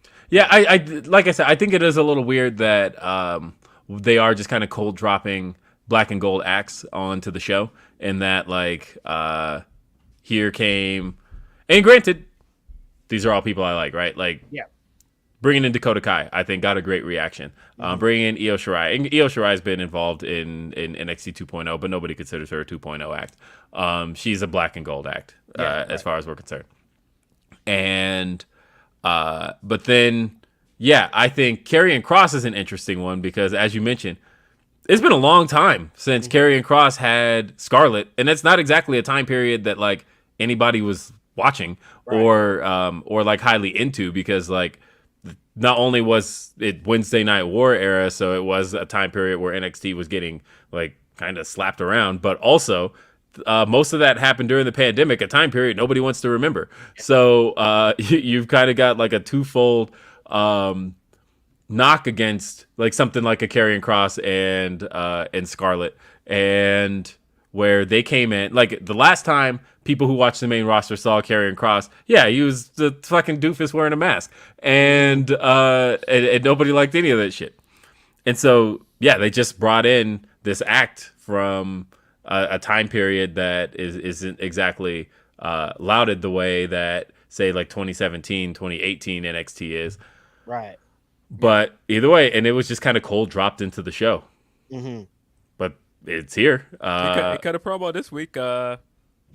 Some people, I saw somebody mention on Twitter, it was kind of one of the funniest things I had read. They said, why is Karrion Kross's catchphrase TikTok, but he carries around an hourglass that does not tick nor talk? Doesn't tick, yeah. They're like, it's the fucking sands of the hourglass, the days of our lives intro, if this is what we're talking about. Like, I don't understand the TikTok thing. But they're like this isn't a fucking clock. What is TikTok? This is sands don't tick or talk. But like in conjunction what they were saying about, like, because I know what people are gonna say on AEW, they did it with like Mance Warner. AEW, you could put an established, that's the dumb, because in AEW you could put an established indie star on TV and a lot of the crowd is gonna know who they are. The difference is the WWE universe, let's say, they only know what is presented to them on WWE television because that's what they've been conditioned to be. So if you present them in a certain way, they're gonna think of them a certain way. And maybe you just need to put Karrion Kross in a match. I don't know what exactly it is, but they need to. I thought the Mance Warner discourse was just dumb as hell because one, because it was like wrong, because everybody's like, hey, why did he get a title match? He didn't get a title match. And they're like, why didn't they show a video package? They did show a video package, two of them, and like, I don't understand what any of that was about. But then again, of course. I actually understand what it was about. But but in the grand scheme of things, I don't quite understand what point is being made there. I have to say, old boy who made the video about that, I wish there was a way to just like mute videos, because the amount of times I saw that guy's face in my feed last week, and they're like, he's got a point. Hey, does this guy have a point? No, he doesn't have a fucking point, because like, obviously this is the way that show is presented, and that's the issue I ultimately have with the tribalism among fans right now, is that like, it's okay to like what you like. I absolutely believe that you should pick your show and like your show. You don't have to watch everything. I actually think that when people go, you should just watch everything. No, ain't nobody got time for that. Like, that's you're asking people to watch like 13 hours of pro wrestling a week. It's not going to happen. But I think it's okay to pick your stuff. The part where I think it's annoying is when you fault one show for not being like the other. Yeah. And then also, in the same breath, when they do something like the other, also fault them. It's so... it's so stupid. Because to me, it's like, well, they would never do this on WWE. That's cool. I don't want AEW to be like WWE. That's fine. Like, that's the point. I don't understand people going, well, we didn't know anything about Mance, and they just expect us to know it. They don't expect you to know Mance. I think that's the criticism that I thought was silly. Right. So, yeah, there are AEW fans that watch everything, and they will know who Mance is. But the thing is, the reason they put Mance on TV is to introduce him to a new audience. That's the purpose of these things. That's why they did it with Ricky when he was the surprise entrant and he wrestled Cody. What did that do for Ricky? It got him on TV more. What did it do for Eddie Kingston? It got him on TV more. What has it done for Konosuke Takeshita? It's got him on TV more. Like, yo, stop getting on the Twitter and lying, bro. Like, I'm just sick of it. Stop lying, bro. That's so fucking Stop lying. Yeah. And no, that's the realest shit. That's how they've introduced people since like day fucking one. It's so dumb. It's so. And my thing is this: like, just be honest on what it is that you are saying. Like, if you just don't care about Mance Warner and you're like, who is this guy? I have no interest in him. Just say that. Don't say AEW. You expect me to know who this guy is and care about him. Just say you don't care about him. Because if you did care about him, introducing you to this guy, it's just going to get you to go and look up more of his stuff. Because there's no way I would sit and look at a Takeshita match and go, I don't know who this guy is. They expect me to watch DDT? No, that isn't what I thought. I was like, no, this guy's pretty good. Let me go look up more of his matches. Right. That's what it's supposed to do. Do you like wrestling or not? I know, but like I said, it's this idea of trying to hold one to the standard of the other. You don't have to do that. Just like pick and watch what you want to fucking watch. But to be like, well, this company here does this way, and so you should do it just like this one. But then also in the same breath say I want these companies to have their own identities. Like, pick one, right? I'll say this. I've been stuck on video packages lately, hyping pro wrestlers. And I'll say this because for whatever reason, I tend to be a little bit of a masochist. I have recently been watching the run of Kenzo Suzuki again, which for my money has been some of the most offensive television I've ever watched in my life. Like, if you want to see one of the most offensive segments of all time, I mean, like, you want to talk about from top to bottom does not hold up today. Just look up the words John Cena, Kenzo Suzuki battle rap. And I swear to you, from the opening frame, nothing about this holds up today. You would be like, I can't believe that this guy got pushed to being the face of the company because it's all so fucking bad. But it actually got started for me because, in case you forgot, Kenzo Suzuki was supposed to be brought in as Hirohito. And the original... You know, I talked last week about, like, Jim Cornette being stuck in, like, 1940s when it comes to, like, his thoughts on Japanese people. And I watched the original video package hyping up the debut of Hirohito on Monday Night Raw. And the whole video package was talking about, they introduced a character that was essentially going to be he was going to be the return of Imperial Japan and exacting revenge on Americans for what took place in World War II. This, I am so glad that this shit got canceled very, very quickly, that somebody said, no fucking way. But the fact that these video packages aired, and they were literally showing footage from Japan, and they're like, Japan, once a great empire, ravaged in World War II, but now from the ashes comes Hirohito. Coming soon to Monday Night Raw. That was going to be Kenzo Suzuki's gimmick. And somebody said, hey, let's not do that. Seriously, let's not. Like, think about how offensive something had to be in 2004 to get it canceled in a time where they had run Katie Vick just like a year and a half prior and all of that other shit. They used to have lesbians get beat up by 2-minute warning. By 3-minute warning on a regular basis. But the fact that that was too much in 2004, man, Kenzo Suzuki is an interesting case study in, like, I think that might be like the worst period of SmackDown. I think that whole year is fucking weird. Remember how I was telling you how people romanticize Cena's raps? Yeah. Yeah. I mean, I know what that was about. I know that in what was it? I got a cat joining the cat. shot. I know in 2003, Cena said a line that went over that was too much, and I'm trying to remember what it was, but I think I have to look it up. I know I tend to know Cena raps pretty well, but this one was so bad that it got I think it got censored. They had to pull it from TV. Yikes. Fucking Cena. All I'm hearing is that's what it was. What is it? Okay, so he said John Cena's more American than silicone strippers, leaving cats dead in their tracks with heart attacks like John Ritter. And I remember that. And that was like right after John Ritter died. I remember that. They had to pull the line from SmackDown, and it's gone. You can't find that line anywhere. Yeah. Man. And stripper and Ritter don't even like really rhyme that well. No, and it's a trash line, but whatever. Yeah. But where I was going with this is, so I remember at that point, Cena essentially had his raps kind of stripped from him at that point, that the WWE writers had to start writing them after that for him, and like you could hear it. Sound familiar? You could hear the difference. Why does this sound like familiar? Did this happen recently? Where Cena had a line that went too far. And then the WWE writers essentially took them over and handed them to him on a weekly basis. And then Cena eventually like requested himself, "Hey, can I just like talk?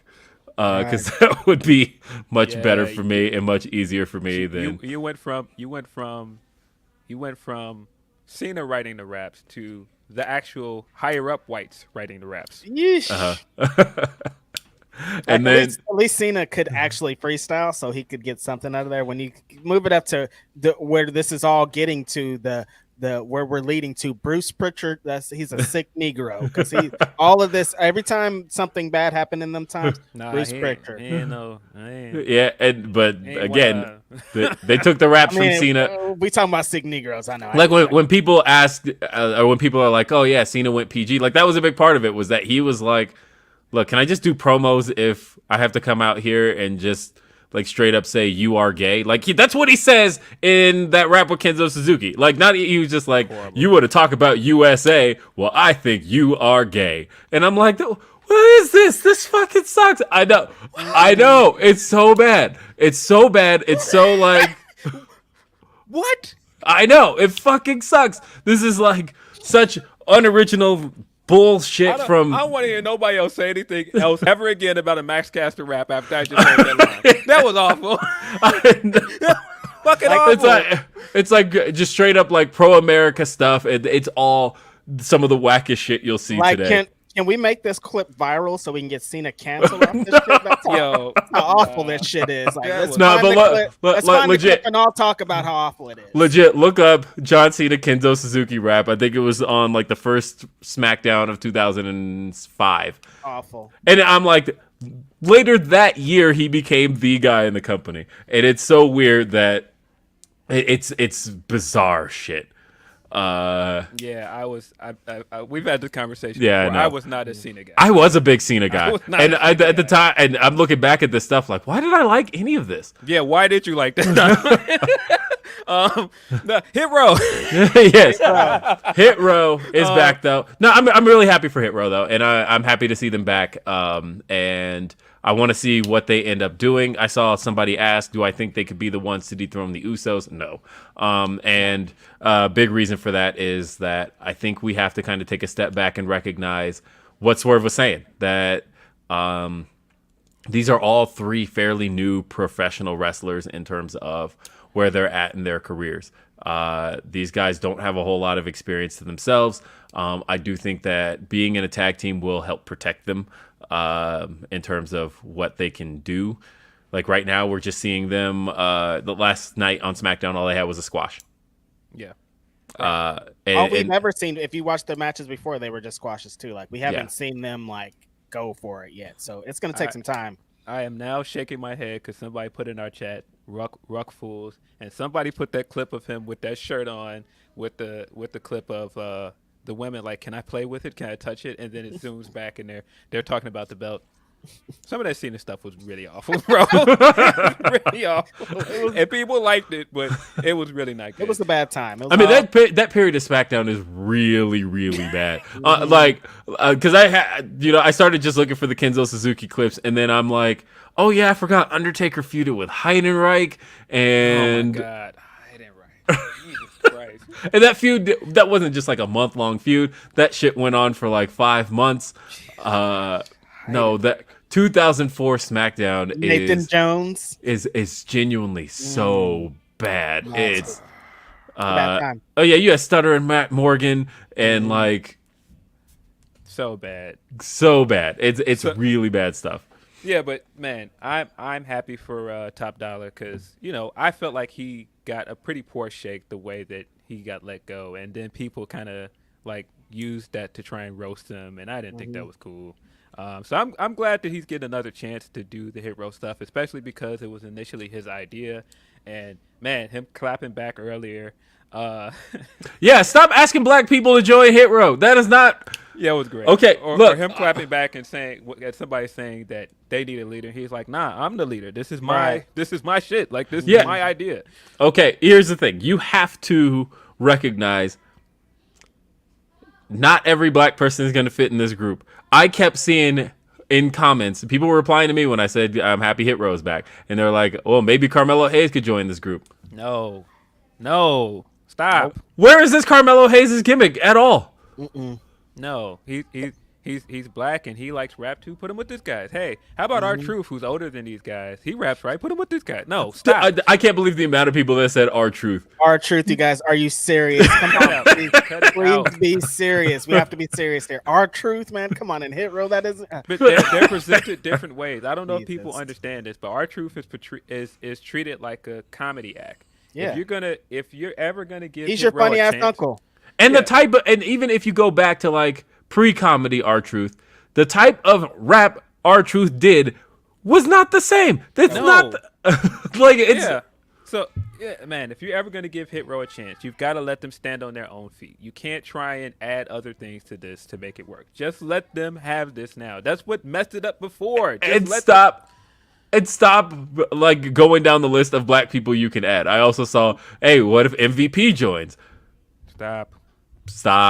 I do like Mello and MVP though. I think that's a great. That's a good combination, right? Well, because now we're taking people that, again, do have similar presentations, right? Where when you think about who MVP was in 2006, 2007, and then you modernize that, it kind of becomes Carmelo Hayes, right? Definitely. I can see that. But as far as like R-Truth and Hit Row is insane. You guys stop drinking. That is literally nuts. That's crazy. So, no, it's nuts. But no, I'm happy for them. Happy B-Fab is back. I was worried because all the rumors didn't contain B-Fab, and I thought if you bring them back without her, but I got excited because as soon as Hit Row hit, I was like, oh, that's got B-Fab. She is there as well. So yeah, I think this is a good thing, and like you said, I think this is a good thing for everybody involved. I think Swerve is doing this thing in AEW.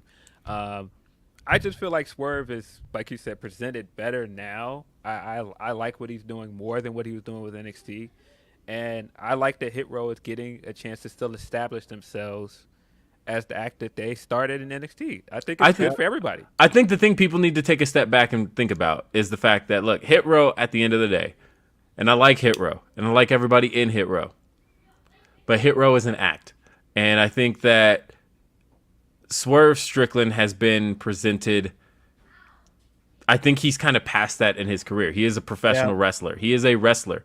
And like, I think his ultimate goal isn't necessarily, and this is just my thinking, and granted a little bit of it has to do with conversation we've had, but for the most part, like, I would see his goals being more around being in the conversation with guys like Will Ospreay, with guys like Kenny Omega, and guys like and eventually getting to, obviously Bryan Danielson's legendary level, but, talking about that level of performance, the guys he came up with, the guys that, I know that for a lot of people, their first exposure to him was Hit Row, or even like his NXT run. So that's why you associate him more with the gimmick that Hit Row kind of was. But at the same time, like, this is a guy who's been wrestling since for 13 years, right? This is a guy who did come up with Will Ospreay. This is a guy who did come up with, I mentioned before when he had the match with the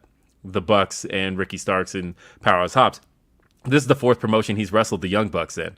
Right. I consider him more with that group of indie talent that eventually made its way up. Those are the guys that he's been around for so long.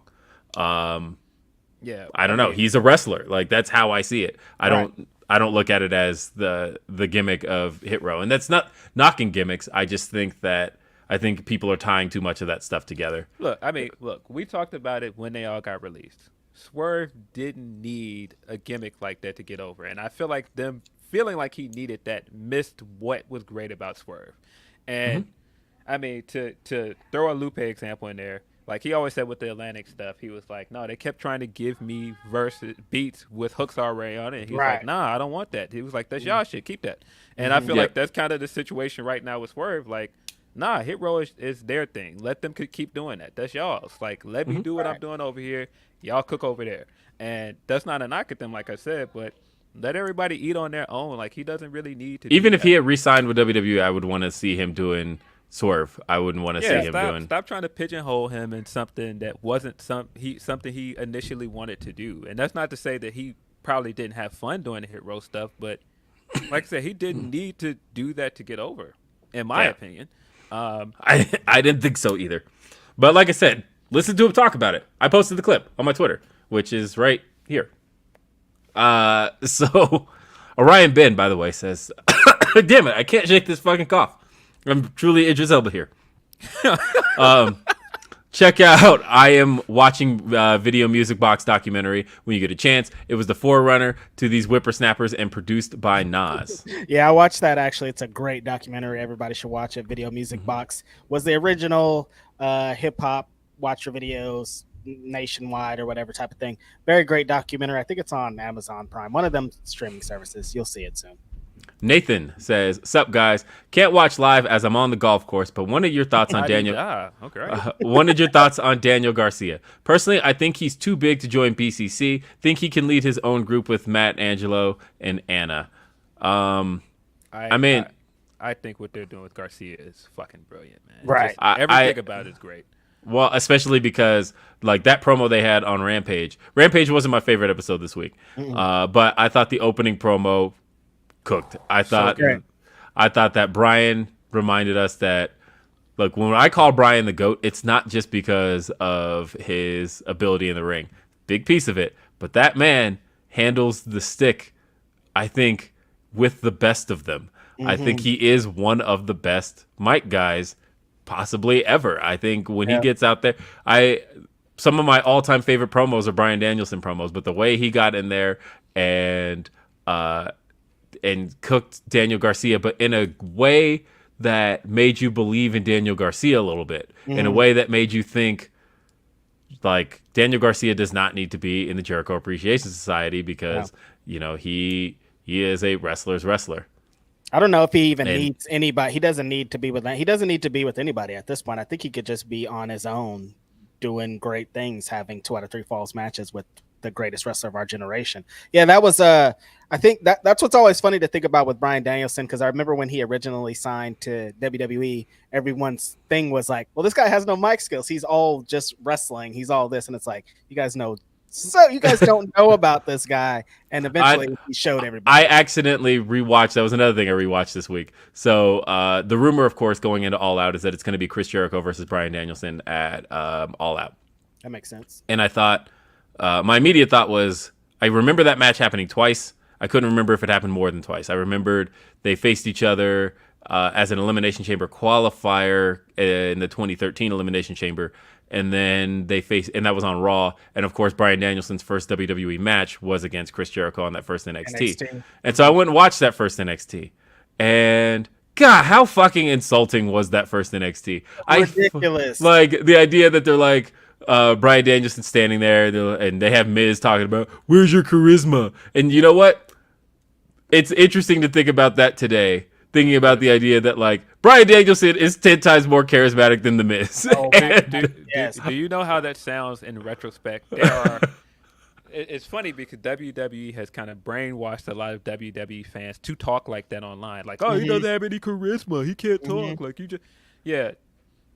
And like Bryan Danielson, especially, like the whole gimmick at the time was he has no personality. He has no, and then they made him dance when he got to Raw, and they're like, look, he's got personality. And it's like, no, Bryan Danielson, like once he finally broke out, it was just Bryan Danielson and didn't need to do any of that shit. That was, he ended up reminding people that he is the best at what he does. But that promo last night was excellent. And I thought Daniel Garcia, it's interesting, right? Because he's obviously getting a lot. Somebody really likes Daniel Garcia. And that person being my wife in particular, because she thinks he's a very, very handsome dude. But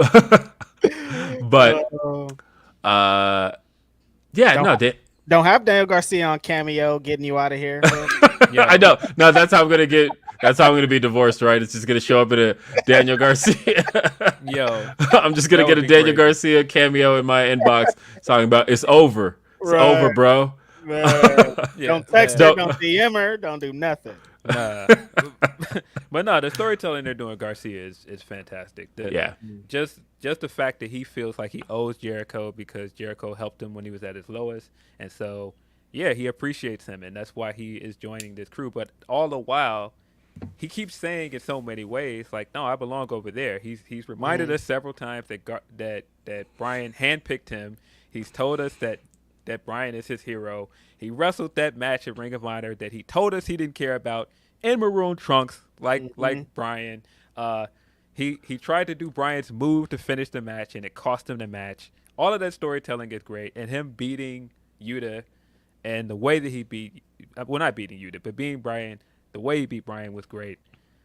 Yeah, all the storytelling they're doing great. The very small touch they put in this promo of him dressing him down and saying, "What are you doing over there? You should be," basically, "You don't belong over there." And afterwards, he slowly took that Kango off. I noticed it, and I was like, Yeah, this is all great to hear because I talked to Daniel Garcia before, right before he signed when he was getting hot. And of course, I'm like, yo, you're about to be in a company with Bryan Danielson.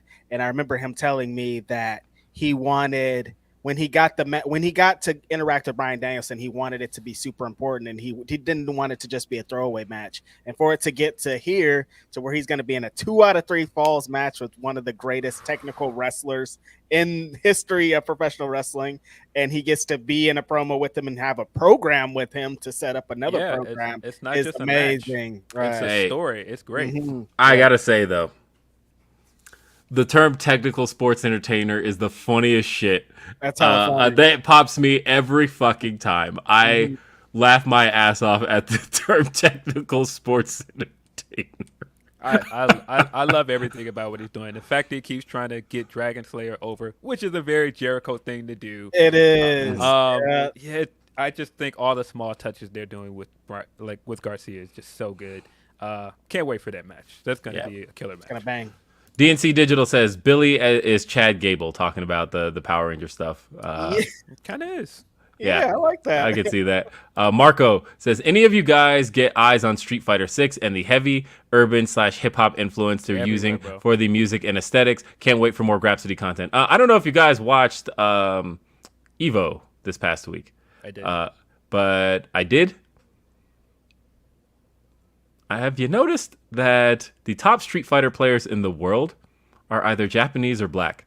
And so, like, look, Street Fighter at this point is a, and I say this as a Street Fighter player. That said, I have a Mortal Kombat cabinet behind me, but I very much adore mostly Capcom fighters mechanically. I'm a big Tekken guy.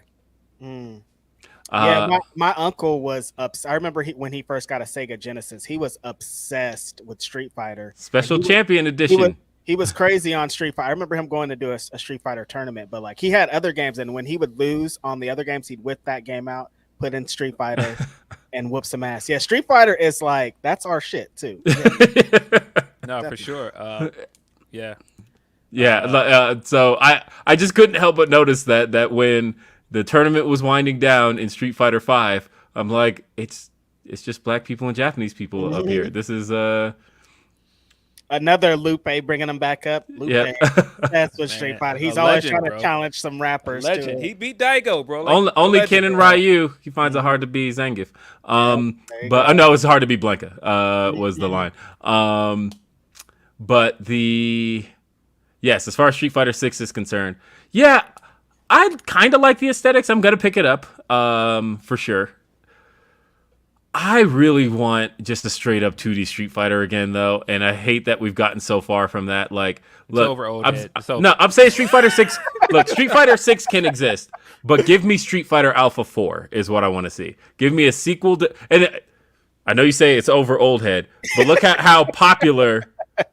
Look at how popular Dragon Ball FighterZ is, right? And how like still sticking with the straight up 2D style has worked for that game. And I think if they did a Street Fighter in that vein, kept up in the Street Fighter 5, Street Fighter 6, and Street Fighter 4 style, keep those games going in the main line, but did a side game that's a little bit more like Dragon Ball FighterZ in presentation and style, and do a Street Fighter Alpha 4, I would be all for that. But yes, I am a big Street Fighter player. But really, I just want Capcom vs. SNK again. Capcom vs. SNK 2 is the best fighting game in the world to me, and I want that back. But yeah, I haven't seen any of the Street Fighter 6 stuff other than like the initial stuff. I haven't noticed the hip hop aesthetic, but listen, rap is the hottest genre of music in the world. Just Google the Street Fighter 6 logo. Yeah, I think I want to say like K Tronada or something. They got like a super dope hip hop producer to do a lot of the music for it too. So like, yeah, it's a complete departure in terms of presentation. It's a completely different look. It's a completely different everything. Let's see. Corey with a K says, "Is it fair to say Swerve didn't really fit in Hit Row? Those three seem more over the top, where Swerve always comes off more too cool for school." I don't know if I would say he doesn't fit, but I just think it's what we were saying, that I just don't think he ever needed that kind of gimmick to get over, because he was already an established guy. And if you didn't already know that, I could see, feeling like he needed to do that. But man, if you knew him from Defy and all these other things, it's like this guy is one of the best in the world. Like, right. I mean, I still think it's wild that night people were like, "Oh, well, I'm sure he's regretting it." Did you guys see that sequence with Nick Jackson? He's good. Bro's having fun. Like, I think people don't realize that he is a wrestler. Like, this isn't.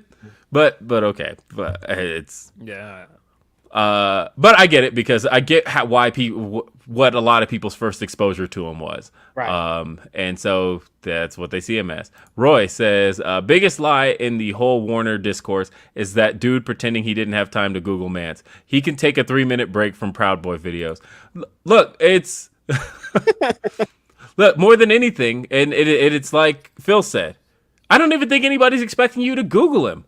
No. Look at how Ricky Starks was introduced. Yeah, literally, that is his introduction. That was how that's you getting to know him.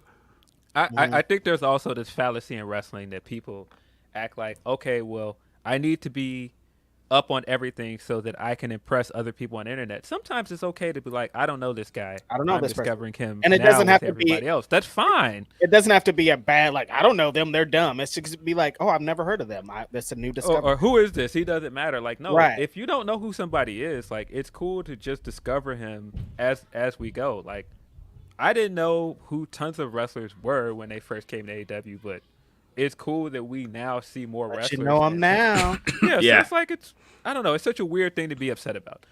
Yep. Trey Jones says, being a Cena fan during his peak, going back to watch his old raps back then was crazy as a young kid. Yeah. Oh, I know. Not a lot of hold up. Brent says, they got to stop, oh, by the way, amazing stuff on AEW. The United Empire coming back again. This whole trio's turning. Holy crap. All right, we are going to dive into that right now, because Quake by the Lake took place. And this show was, I thought, a crazy great show. Yeah, it's fun. The opening match with Darby and Brody King. Again, Brody King's one of those names where you weren't expected to know who Brody King was when he showed up. That's the point. They just showed you who Brody King was, and they've taken the last few months to show you who Brody King was. And Brody King is somebody who's going to kick your fucking ass. And I thought the callback to the ending of Royal Rampage was great shit. Right. That was one of the most picture-perfect endings. The way he fell in that coffin perfectly and it closed. It was great, but I also couldn't help but laugh at it because it's such a wrestling thing to do. It is. It was a wrestling bump. Yeah, Brody King has been showing why. I mean, I've known about Brody King because he's a California guy. He trained out here in Lucha Libre and doing things like that. And then the thing that I like about how AEW does things is I'm being rewarded as a wrestling fan. There's been so long that I haven't been rewarded. Like, I know independent wrestling, so they put on wrestlers that I know from there as a reward for me for being invested as a wrestling fan. And then they let the rest of the fans catch up to it, so like if you didn't know in the beginning, they're going to let you catch up. But for people like me who know these people, I'm excited when Brody King gets a shot. I'm excited when Mance gets a shot and gets to drink his beer and be bloody on the things because I'm being rewarded for knowing about professional wrestling. We talked about it with Forbidden Door. I despise this idea that people think everything needs to be for them. No, it doesn't. Sometimes it's okay to be like, hey, that's for those guys over there. It's rewarding those guys. That's dope. Hey, let me also try and enjoy this. And if I don't, that's okay. Right. I don't have to be mad at it. It's weird. Yeah. Nah, I love that ending though. I thought the ending was dope. Yeah, it was very cool. A lot of blood. Lots of blood. But I thought the main event was the best Jericho showing he's had in AEW. I can agree. I think that recently Jericho has been more motivated as matches have been better. I feel like his segments have been better. Sometimes I do think his promos are a little too long, but I do think that Jericho this year has been a lot better. I would say since the match with Kingston, he's been on a. I was going to say that. Let me say this. I'm not discounting any of that stuff. I'm literally just saying this match was that good. Yeah. I think he went out there to have what I thought was his best showing. He's been in pretty much, I'd say, the best physical shape he's been in since like probably 2007. Because, he bulked up probably around 2009-ish. And so, yeah, he's been in great shape. But this was him kind of reminding us that he's still got a lot left in the tank as far as a professional wrestler. My least favorite channel. And Jericho. That's why I am kind of looking forward to him versus Bryan, because it is a match that we've only seen at certain stages of Bryan's career and not as like top level main eventer Bryan Danielson. I was saying, I don't know if the Mox match was my favorite match because I really like that one-on-one with Kingston from Revolution. I thought that's one of my favorite Jericho matches in a long time. So the things that he's been doing this year has been pretty great.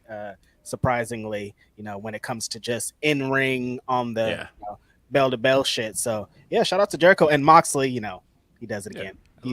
Moxley. There's gonna be blood. There's gonna be drama. There's gonna be brawling. There's gonna be all kind of crazy shit when it's a Mox match. So I couldn't be any happier that he's a heel again, though. So I can boo him like I've been wanting to boo him since last year. Yeah, and putting him against Bryan. Oh my God, yeah, perfect. Ready to boo this guy right up out of Chicago.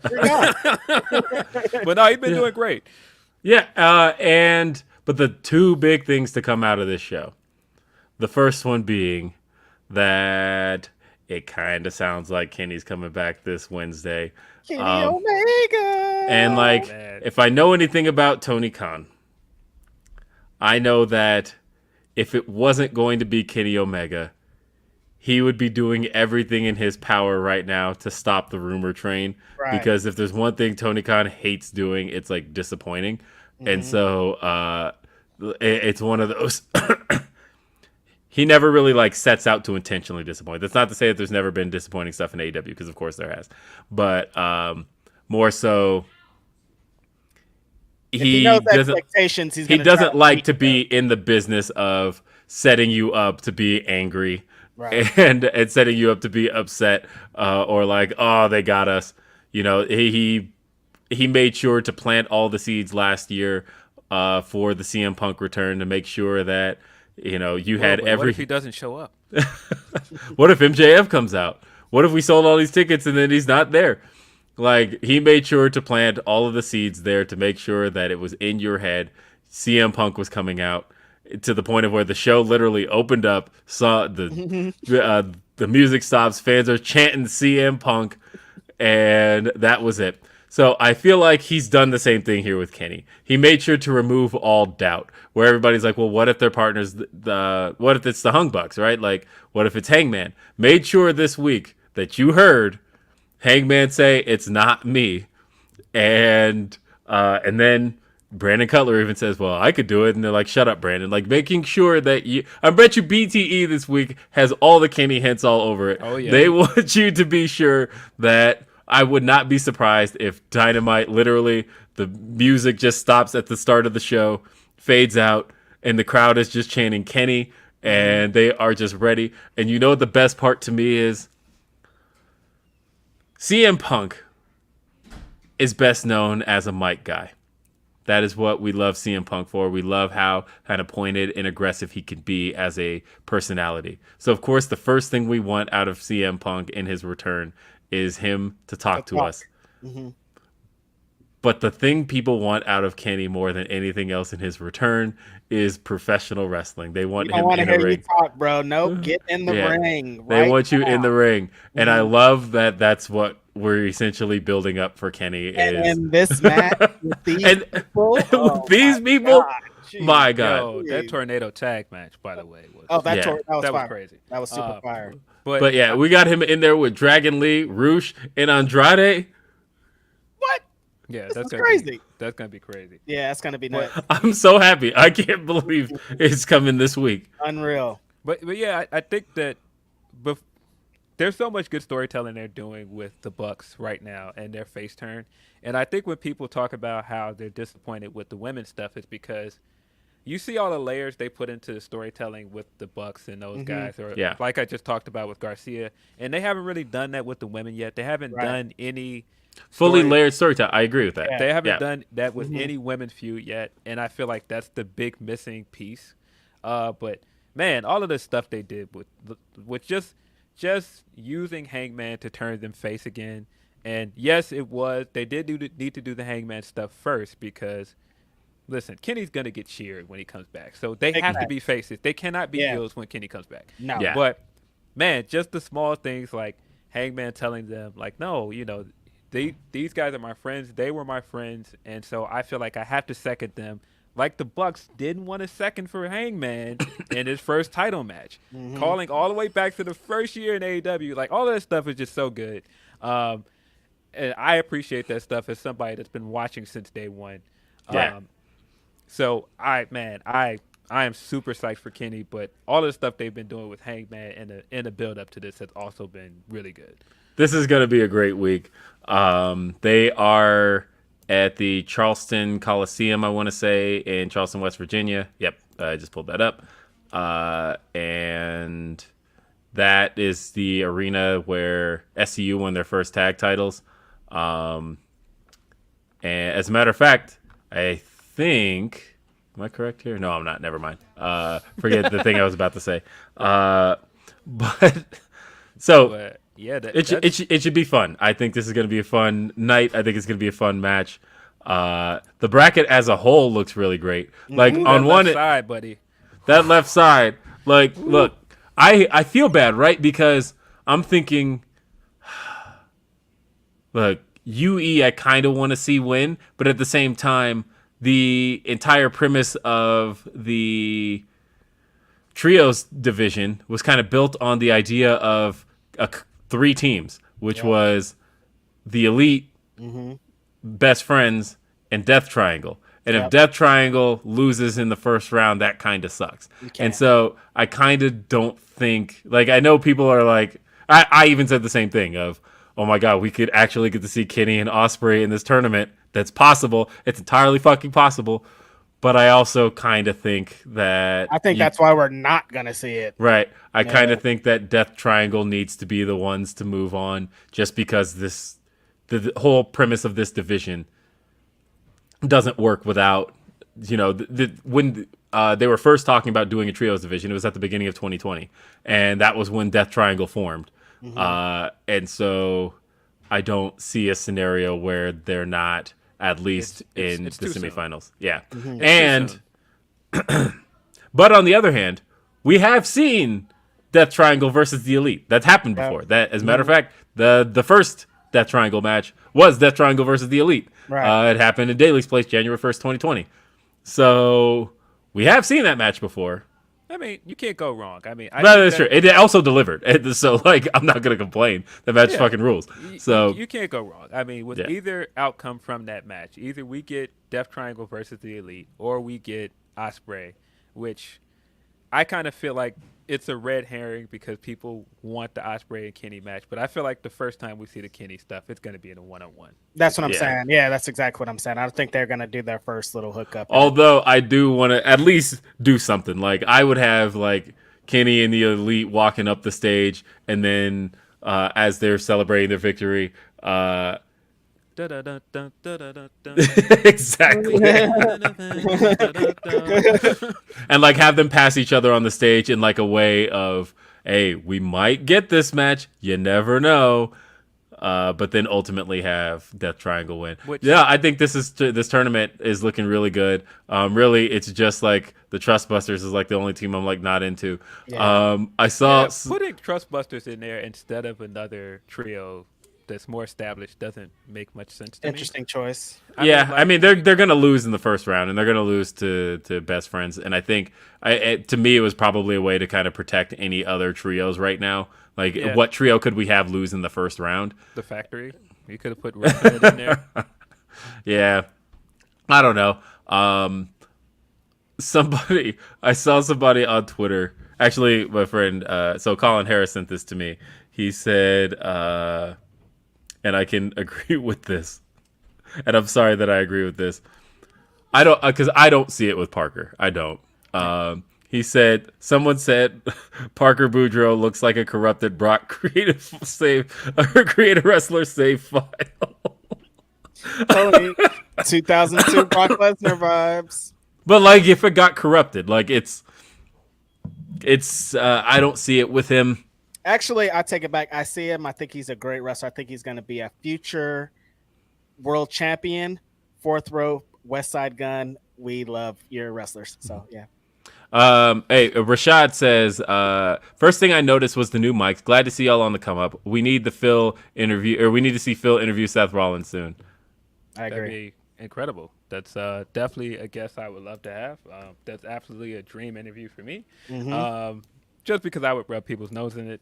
But yeah, I would love that.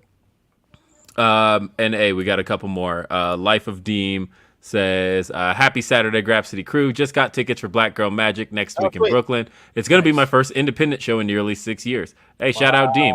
Hey, shout out Deem. And yeah, great pulling up to that Black Girl Magic show happening. If you guys don't know, please look it up. It's going to be a great show. Shout out to Deem. Shout out to Brooklyn. Shout out to everybody. We also got another one from Meet Normus. Says, Doctor of Thugonomics took me out of wrestling for a while. The shit was trash. Have y'all heard of go-go music? Yeah. No, I'm not a big fan of go-go music. I know it's a big DC thing. I'm not a big fan. I know Wale uses it sometimes in his music. Yeah. On that note, we also love go-go music and people that like go-go music. So Wale, if you ever want to come on Grapsody, we are actually fans of go-go. What Phil said was just a lie. Ricardo, the Wizard, says, hi, fellas. Watching on catch up. Big love. Thank you so much. Hey, appreciate it, Ricardo. Yep. And, of course, the porn bot showed up. Thanks, porn bot. So at least send a super chat if you're going to do the thing, porn bots. Yeah, send us some money for your little porn things. Exactly. Redmond says, do you think there's anything to the theory of Stokely secretly recruiting on behalf of his former boss MJF, building an army of frustrated talent? That would be cool. I hadn't even thought about that. I like it. Cool. Yeah. I think we're definitely ramping up the MJF teases. By the way, I don't think that is a coincidence that it seems like he's been more visible in stuff outside of the product since Punk has started to ease his way back in. It seems like it's coming. Maxi. Yep. Let's see. Man with beard. Oh, man with beard. Hugh Man. It says, when can we see the Grapsody guys at a God's Hate show? Oh, you might see me at one day. The homies throw that Sound and Fury show. Shout out to the homies. They have a show, Brain Slam, tomorrow. Swerve. Speaking of Swerve, he's going to be a part of it in LA. So if you're out in LA, Brain Slam's tomorrow. The main event is Takahashi from Japan versus Warhorse. Swerve is wrestling Black Taurus. It's going to be a really great show if you're out in LA. Check it out, Brain Slam. But yeah, God's Hate, I could possibly be out there moshing, drop kicking somebody and their shit one day. I wouldn't, Yeah, shout out Brody King. Yeah. And Collins on the rocks says, Reg is right on the money saying that AEW rewards their fans for watching indie wrestling or even dark. Reward your fans for watching more wrestling. Mm-hmm. I mean, look, I and I say this for WWE too. I love when I'm rewarded for watching the show. That's it. That's all I wanted to. I've spent fucking 30 years doing this. Like, come on, man. Brent Lockman says, vacant and the Bucks taking it all, baby. Sure seems like it. Big vacant. Yep. I don't know. I still kind of feel like I wouldn't be surprised if Best Friends wins it all. They are kind of secretly being built up to be a force, and they're kind of giving them a little bit of an easier path to the finals. I think the finals do end up being Best Friends versus the Elite. But what about? I thought there were some rumors surrounding Best Friends. What about that? Yeah, those rumors aren't out there. That's not out there at all. I don't know. You can't say that. I didn't say anything. That has not been published nowhere. I didn't say anything. But either way, Chuck said that ain't true, man. He said his contract ain't up. Yeah, that's it. But no. So the. But Best Friends, what? Because they've got, because I think Best Friends, they're easily beating Trustbusters. That's an easy one. I'm saying you think Dark Order has zero chance in this? Because I don't know. I think they could go a little far. I don't think they go to the finals though. I think if you're thinking about a pay-per-view match, I think they see Orange Cassidy. Orange Cassidy already faced Kenny on pay-per-view. I think they see Orange Cassidy being the bigger draw. Oh no, we lost Mr. Lindsey. His screen went dark on us. Oh, man. AEW Dark Phil. Oh, no. Well, we'll keep going through these, finishing up over the next few minutes. Let's see. The neglect against Sunny Kiss makes me so angry. An LGBTQIA plus talent, unique AF, could be huge for representation. And TK chose to hide her for 2+ years. We've been kind of all screaming from the mountaintops, hey, put Sunny Kiss on TV. Sunny Kiss is on TV right now. I don't know if a heel turn was necessarily the way I would have gone with it, but especially with an act that, as I just said, I don't necessarily feel Parker, and Parker is officially all elite, got the graphic and everything. Oh, no. Let me make this a 2-man graphic. Phil is not all elite right now. He's gone. Yeah. Matter of fact, we can just make us bigger. Look at us. We got your whole screen now. Yeah, we in the game. We in the building. Yeah. As far as Sunny Kiss, it's just great that Sunny's going to be on TV, so we could just accept that. I don't know where this is going to lead to. This could possibly lead to Sunny being the focal point, since Parker's still pretty new, pretty much a rookie in the game. So it's possible that this could be a little rocket ship to get Sunny some more action, to get some more stuff. So, I mean, a lot of people could be treated better. Day by day, we take things how we take them. So, right. But yeah, as far as the tournament's concerned, I see, because I think House of Black gets cost by Miro. I think that's how they get eliminated. Miro and Sting. That story's not over, and I think that ultimately that's an easy way to get them out. I think that, so pretty much then it becomes Best Friends or Dark Order on that side. Now, on one end, there's the story that you can have Dark Order. Obviously, they would have Hangman in their corner, so that would be a good story. But at the same time, I feel like Dark Order doesn't necessarily have an established trio. Best Friends is really the most established trio in the entire company, besides maybe Undisputed Era or Undisputed Elite. But yeah, I would honestly, if you're not going to go with the Elite winning him, I kind of feel like Best Friends should win him. And that would be kind of the way I reward them being around from the beginning, doing everything they've done for the company. Orange Cassidy's a big part of the company. Yeah, I think that this could totally work. Oh, there's Phil. I'm back. There he goes. Well, I guess we can. You see that? Yeah. Oh, yeah. What's going on? Hold on. Yep. Hold on. Oh, yeah, it's not glitching no more. Oh, now it's glitching. Well, we only got a couple more minutes anyway. The last thing to talk about on this show. CM motherfucking Punk is back, and we lost Phil again. I'm still here. I was just trying to figure out what's going on with my camera, so I'm still here. Okay. Well, either way, CM Punk returned. Big surprise return at the end of the show. Worked the hell out of all of us because, I mean, look, he had Dave Meltzer reporting. Look, CM Punk's still very hurt. He might not be available till Full Gear to do the unification match, so we're just going to have to wait on that. Nope. He is good. He made sure to hop on the foot to show us, nah, he's more than good. He is great. Did the start off to the Worms? Shout out to Scotty Tupac. Yeah.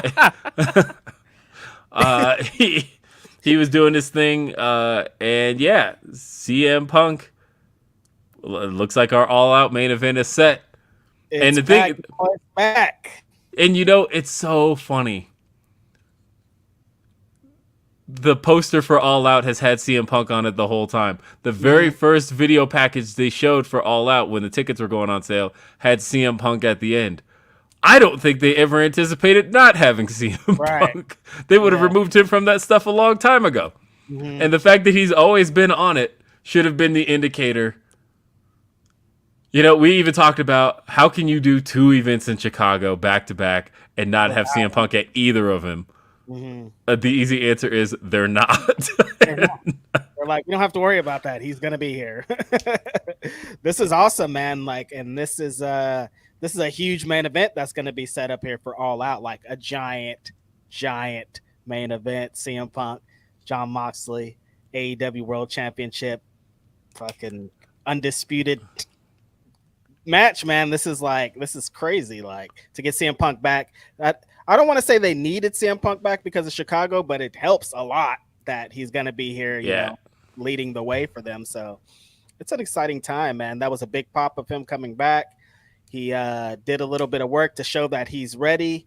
It's going to be interesting. You know, the promos between Mox and Punk are going to be insane. Like, imagine what we're going to imagine what we're going to be able to hear them building this match between these two, the history they have, how both of them are so passionate when they cut promos. This is going to be a crazy build. I'm super excited about it. Yeah, I mean, if I can steal an argument that Alvarez was making, he talked the other day about, we only got a few minutes left anyway, don't worry about it. But Alvarez talked about the fact that, you know, 2 months ago it would have been easy just to say, look, CM Punk is the champion. We crown an interim champion. As soon as CM Punk comes back, he resumes as champion. But Moxley's on the roll of his career right now. Yeah, he is. It's not that easy anymore. And all of a sudden now, it's not just easy enough to be like, resume CM Punk when, like, no, you can't just cast Moxley aside. Like, Moxley has been doing the work since he got back in January, and his reward for it was this interim championship. He kind of deserves to be called an actual champion, a lineal champion. And so, you know, he's been saying in all his promos, I'm not the interim champion. I am the champion. So in that sense, this is no longer easy to predict anymore. Because I think, like, my gut says go with Punk in Chicago. But also, Moxley's really kicking some ass right now. Yeah. I don't know. I mean, he is. He's having a great run. I'm glad that he got a second run as champion because, you know, the pandemic really kind of hindered his first reign. So I'm glad he's getting a second chance to be champion. But come on, bro, it's Punk season, bro. We know it's Look, I mean, come on, like I said, my gut feeling it's is Summer of Punk 3, bro. Like, come on. my gut says pick CM Punk, of course. But at the same time now, it's not as predictable as it would have been like a month ago. And this is now the biggest main event AEW could possibly put on. I don't think they have a bigger main event than this. They don't. Almost in their history. Come on, my camera is already doing the buzz. Come on, bro. You know what time it is, bro. Dedicated to this. You know what time it is. It is But it's where do Chicago Phil season, bro. Where do Like you- I see somebody in the chat says Tony Khan loves CM Punk more. Maybe, but his most precious commodity has been Jon Moxley. Like, he knows that. He knows that John was the one who created the buzz for Double or Nothing. John, he hasn't, as much as you could say he loves CM Punk more, the fact is he hasn't cast Jon Moxley aside. There was a no-brainer. The second that, and I tweeted it, the second that CM Punk announced his injury, actually, before he even announced it, when it was rumored that he had an injury, my immediate tweet was, Jon Moxley. You got to put the title on Jon Moxley. He's the other major babyface AEW has. And so now that we're here, look, man, it's Moxley time. I don't know. I don't know, but I know that. So this match wasn't the reason that I went to 100% on All Out. You'll find out why 2 weeks from tomorrow. But But it played a big part in it because I got already kind of booked a lot of stuff when CM Punk returned. I was just like super excited at that stage. And busy. Yeah. I don't know, man. I just still say the great thing about this comeback is the fact that Punk is still coming out and still managing to get these kind of pops. He's still managing to get us excited about wrestling. We talked about the Cena stuff earlier, and I've said more than once that Punk got me back into wrestling because I just was not interested in the Cena stuff. And then once he started dragging Cena, I was like, oh yeah, it's lit.